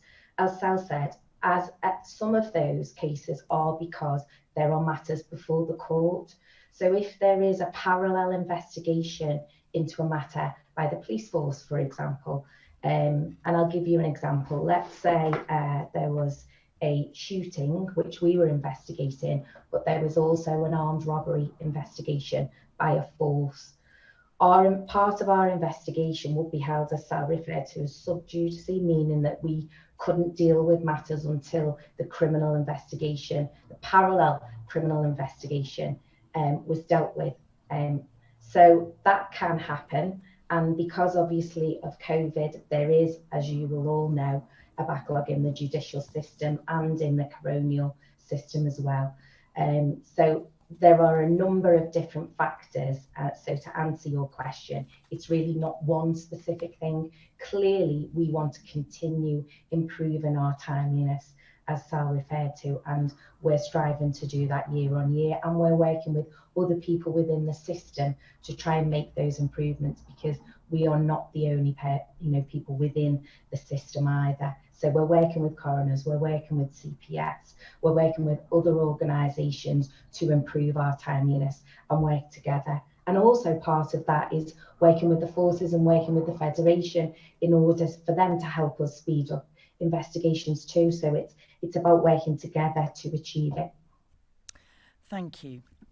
Now I want to move on to look at partly the guidance that the IOPC offers to senior officers to enable them to speak to scrutiny bodies and the wider community on cases under current investigation. This came out of a discussion in this committee about the Bianca Williams and Ricardo dos Santos case, where we were told by the acting commissioner, and I quote, that twice by two separate teams of officers from professional standards, and that case had been reviewed twice by two separate teams of officers from professional standards, and neither team had seen anything wrong with it. Now, the IOPC concluded that there is a case to answer for gross misconduct against 5 MPS officers. So how do you think that you can get that sort of discrepancy between what the police conduct are looking at and the IOPC findings? Sort of how is it that we're getting that gap? Is that something you're able to comment on? I think we're talking maybe conflating two different issues there. So the first thing in terms of what actually officers can speak about where matters are under IOPC investigation. I think I'd just say a couple of things about that. There is an IOPC and an NPCC joint media protocol, which we have in place, which we look to when we're making decisions about what can be spoken about in public, including to other scrutiny panels. We understand that chief officers can be placed in a really difficult position when they're asked questions about live IOPC investigations. That's whether from scrutiny panels or the media or also members of the community. And we absolutely understand officers don't want to appear evasive in these situations, so we get that. But it's also important that we can maintain public confidence in the independence and the integrity of IOPC investigations. So for this reason, that's why we agreed the protocol with the NPCC. In our opinion, public statements by chief officers expressing a view about whether or not there has been misconduct prior to the completion of all of the statutory procedures are likely to undermine that confidence of either subjects or complainants or interested parties and the public in relation to the independence and fairness of those procedures. and it may also breach the legal requirements on chief officers and appropriate authorities for performing their own statutory duties under the Act by giving the appearance of bias or fettering their discretion. What we are doing is discussing with the MPCC as to whether the current joint media protocol needs to be reviewed. So that kind of is talking about what officers can do and say when there's an ongoing IOPC investigation. In terms of your other question, which was around why is there sometimes a difference between what we find, as in our finding on a case to answer, our opinion on that, and what the ultimate outcome is. And I touched on this a little bit earlier when I talked about the case to answer test. Because the case to answer test, and it's set out, as I said, in the Home Office guidance, is could a misconduct meeting or a reasonable disciplinary hearing panel find misconduct or gross misconduct. That is the case to answer test. This is also the case to answer test for the force. Therefore, our opinion on that, which will go forward then, and there will be, if we say there is a case to answer for gross misconduct, that will go to a panel which is headed by a legally qualified chair, as we said earlier. And therefore, then they are hearing all of the evidence. So yes, they may come to a different finding to our original opinion. And that is because that is proper for all of those matters to be heard at a meeting. And because of the case to answer test being at the level that it is at, then subsequently that means that when things are heard at a panel, the panel may come to a different finding than our case to answer opinion. So are you doing any work to look at check? I mean, that seems to be a problem when you have these differences of opinion. Are you doing any work to look at how you can address that? It's not a problem that there's a difference of opinion. It's right and proper that all of the evidence is heard by a panel, and we welcome a panel hearing that evidence. They may come to a different outcome, and that is we don't deal with the disciplinary hearing ourselves. It goes to a completely independent panel from us, so that we're talking about two different things. What we are saying is, in our opinion, our decision maker, if it was an independent investigation, may say that they feel there is a case to answer, but a panel may ultimately come to a different outcome, and that is right that they hear all of the evidence and consider that separately to us. So we're not... Sorry. Sorry, if you get those discrepancies, though, happening, does that not start to undermine the sort of the what people are saying? I mean, it's if you get a discrepancy occasionally, that's one thing. If you get several discrepancies like that, does that start to be undermining? Clearly, each case, we would look at each case on its merit. So where there has been a difference, we would look at what were the reasons for that, and the panel would write the reasons for their findings, and we would consider those and reflect on that. If there was anything for us to have a look at, of course, we would do that.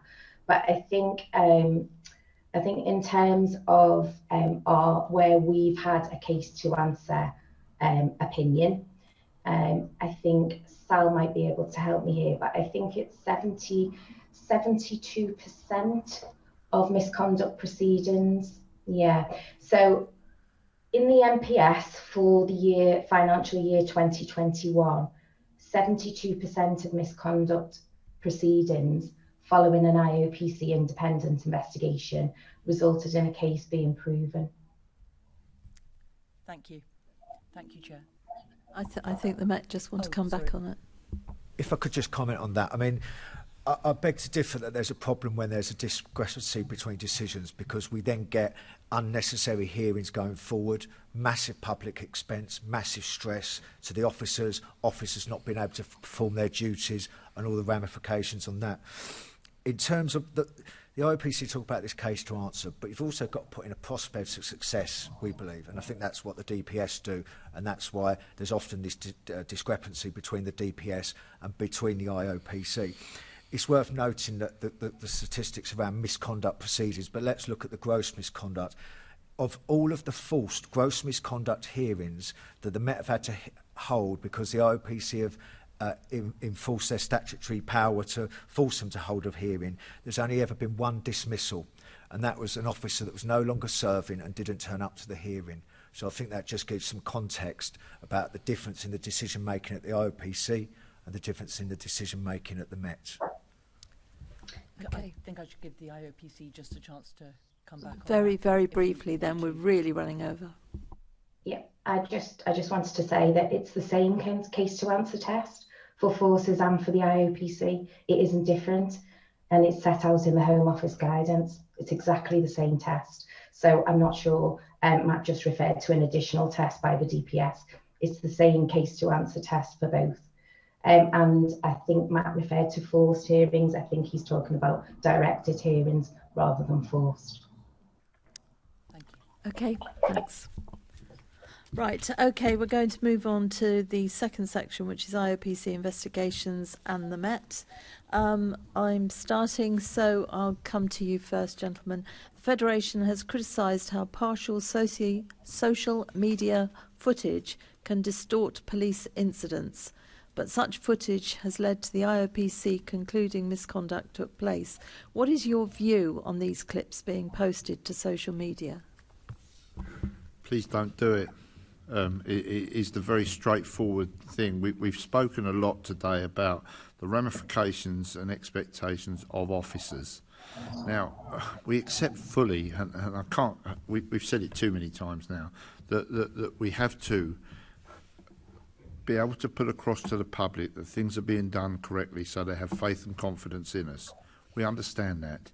But also, when a snapshot of something is released, it's not helpful. I've gone on the record so many times asking for body-worn cameras to be used publicly straight away, as in America and other places. We don't have a problem with that because body-worn cameras are brilliant evidence for my colleagues, absolutely brilliant evidence for them. But time and time again, they are not used publicly, but other snapshots from a member of public's mobile phone or from a CCTV camera or any other form of mode of filming is used, and it is a snapshot of what happened. That is not helpful to anyone in terms of what we are trying to deal with, which is a transparent investigation. I'll now pass over to Matt. Yeah, I'll just reiterate what Ken said. I mean, social media is here and it's here to stay, and I do a lot of talks with the new recruits and just explain that you are going to be filmed, that is going to be put on the internet in various forms.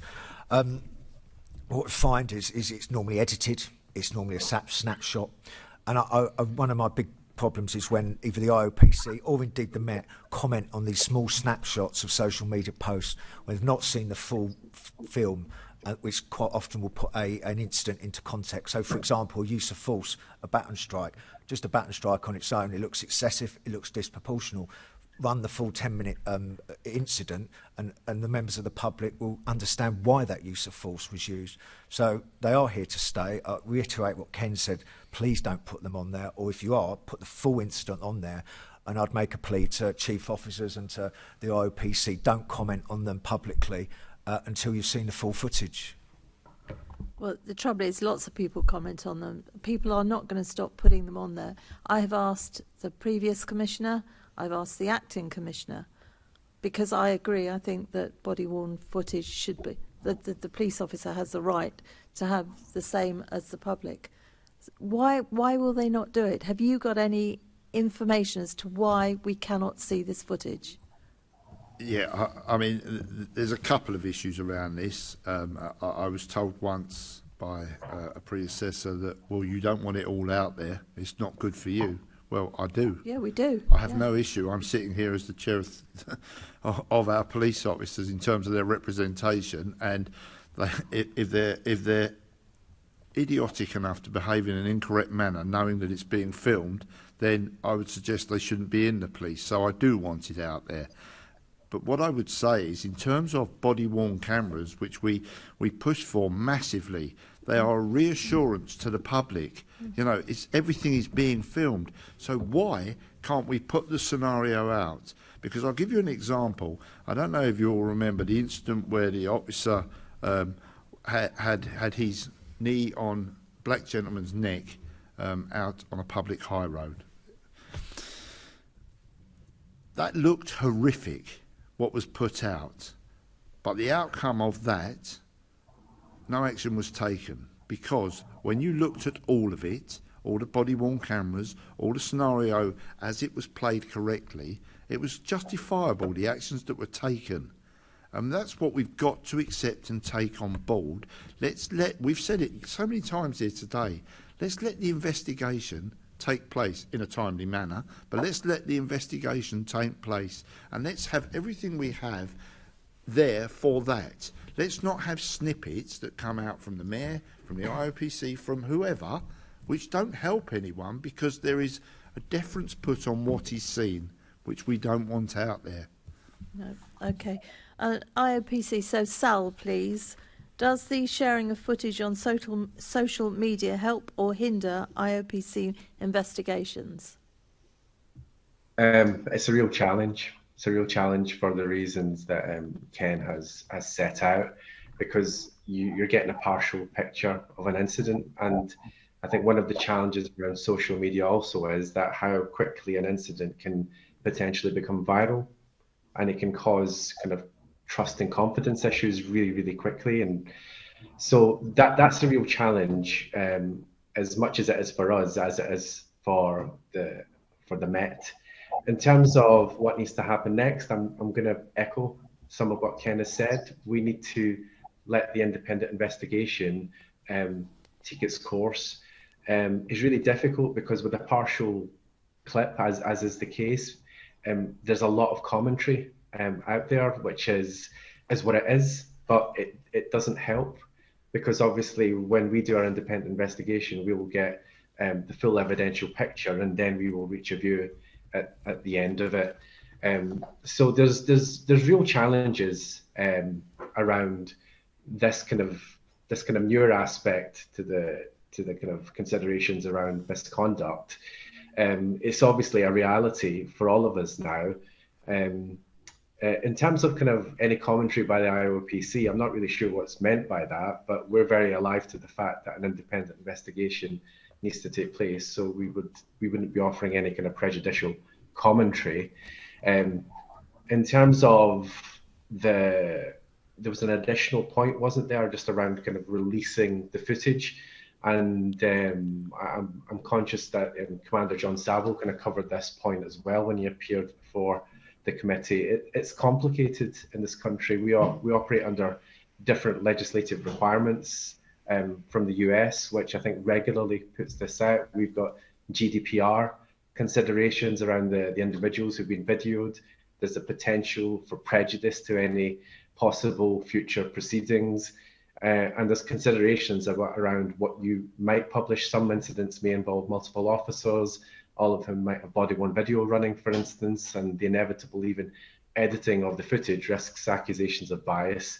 So it's something obviously I hear as part of my role, but there are kind of challenges around any potential release of footage for the reasons that I've described. And the additional point I would make around environments where footage is released in its entirety in the US is that they don't have, for instance, an independent oversight body which will be conducting an independent investigation. Amanda, is there anything you wanted to add to what I said? No, I don't think so, Sal. Oh, except actually just one point going back to what was said earlier was that we don't publish clips, members of the public clips from them, as maybe was referred to earlier, until the conclusion of any proceedings. We're not publishing them. Okay, thank you. I mean, anybody watching or reading, I can't see that it's beyond our ability to pixelate people's faces that if it goes out in the official footage, because I think sometimes officers may be prejudiced because of it, because people assume a situation has happened. It's fine if they still assume it, having seen the whole thing, but that's my view. Ken? Yeah, Chair, you're absolutely correct. And one of the bizarre things in relation to what we're talking about is the officer is acting for an agent to be investigated, but they're filming it themselves. And we're asking them to film it, but they have no control of anything that's being filmed. Yeah. Not even at the evidential stage when they're writing their notes or doing their evidence do they have use of it. So it begs the question in terms of why is the officer filming it? To give the public more reassurance. I totally accept that, but it should work both ways, because it can be beneficial in stopping the furore that takes place a lot of the times. And I'm not going to highlight it all now, but we've got numerous cases where had it just been put out, it would have stopped an awful lot of what took place following it. Yeah, no, couldn't agree more. Going back to you, Fed, do you agree with previous evidence given to this committee and that rank and file Met officers have a very low opinion of the IOPC? And I can certainly confirm that from numerous officers I've spoken to over the time. I'll ask Max to start on that. Yeah, I think I'd like to go back where we started and say that, you know, the Federation's position is we support, encourage and know the importance of independent oversight of our members. And, you know, I see Sal here, I speak to Sal quite often. Sal can call me, I can call Sal. If there's an issue, I meet with the operation leads at Canary Wharf and Croydon on a quarterly basis. So I don't want the panel to think that we don't engage with the IOPC. Officer confidence is low in the IOPC. I don't think that will come as a great surprise to anyone. And there's various reasons for this. There's a perception. There's still the perception that the IOPC are out there to get officers, to get them. I actually done some written submissions to the HASC inquiry into the IOPC, trying to look at these issues that could improve confidence. And funny enough, they're quite similar to the topics that have been discussed here today: timeless of investigations, relevant experience of IOPC investigators, the power of the IOPC to direct hearings, oversight and governance of the IOPC. I think the last one's very important. We don't feel there's a sufficient complaints or ombudsman to oversee, because they're effectively a law enforcement agency now, the IOPC, and we feel that there needs to be a little bit more governance and oversight of that. That document's in the public arena. I'm more than happy to share that with the panel if they wish. If you could send that to us, we'd be very grateful. I'm mindful of time. Sal, though, I must give you a chance to respond here. Does this surprise or concern you? And what measures is the IOPC taking to address this issue? And what would you like to see the leadership in the Met and Mopak doing to address this? Because it's not a happy situation for anybody. I think the reality of performing independent oversight is that it's not a popular mandate. It's not an easy role. I mean, why were we created? Why do we have the independent in our title? You know, our genesis dates back from Stephen Lawrence and the Macpherson inquiry, which necessitated the need for an independent oversight body in this country for all the reasons that I don't need to go into. To carry out our mandate is a difficult task, but it's an important responsibility and an important function we exercise within the system. And that comes with its challenges. It comes with its challenges because of, for a range of the reasons that we've talked through today. It also brings opportunities for change, some of which I've described here today as well.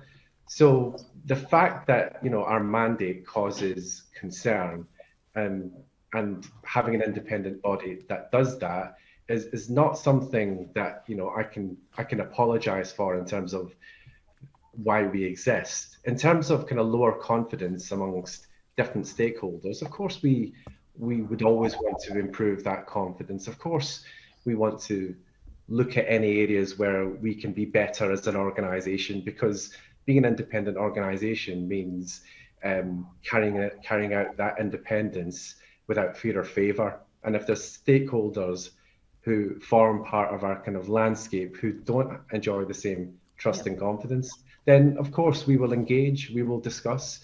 And as Matt said, we are in regular dialogue. There's not Yeah. there's not an organisation that we're not willing to speak to understand any concerns and trying to see what we could do about that. Yeah, no, I understand your situation. I do think if you made things a lot more speedy, I've never had complaints about what you do. It's the speed in which you do it.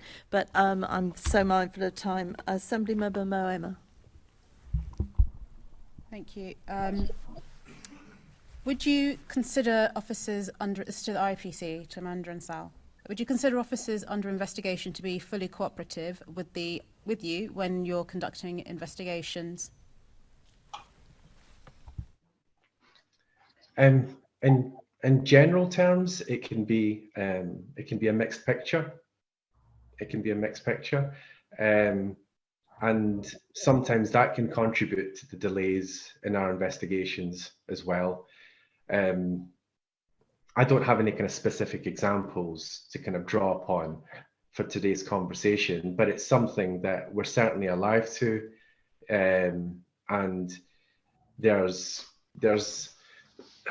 very often what we would love is for the officer to be able to just kind of give their account in a way that is as speedy as possible, so that we can get to the place we all need to get to kind of reach our conclusions. Sometimes that process can be quite drawn out in terms of written statements and the back and forth the system sometimes encourages with legal representation. That can add to the delays that have been described here today as well. Okay, did you want to add anything, Amanda? No, thank you. Okay, and I don't know if you wanted, if that reflects your experience. Yeah, if I could just comment, I've never been made aware by an IOPC investigator that any officer is or has not cooperated with an investigation. I think legal advice was spoken about up there. Obviously, I don't think anyone would want to deprive an officer legal advice around any sort of self-incrimination or anything like that. I mean, there is a reticence when officers are engaged with the IOPC, but that's different to not cooperating. And often that's out of that they're being dealt with in a manner that isn't consistent with what's talked about a lot in the Home Office guidance, fairly, impartially and independently. And that's where the work needs to be done by the IOPC, to really work with our membership to reassure them that is how they're going to be treated, and I think things will speed up. Okay, just something you said earlier, Ken, and has been referred to a bit today about the regulations and about how officers are appointed rather than have employment contracts. And I've had it fed back from officers serving as well. So just as a representative body who does have those concerns and have expressed them, I've heard you on the radio say that, has the MetFed raised those issues around regulations and employment to the Home Secretary and the Home Office? I ask that question because obviously I won't go into the detail, that's not for the purpose of today. However, issues around Child Q and pseudonymous Olivia, one of the concerns that was raised there was that the officers involved were not able to be removed in a way that somebody who had a contract of employment could be for something which, whether or not there's investigation, is just foul. How is that something that you have done so that officers that do act badly can be dealt with in a much more speedy way, and borough commander, BCU commander, can be more empowered to address issues in their basic command units? Yeah, thank you. A good question. And to say from the beginning, I have shouted about this from the rooftops. I've sat in front of the Mayor and I've had exactly this conversation. I've sat in front of the Home Secretary and had exactly the same conversations. Our regulations are not fit for purpose. Simple as that.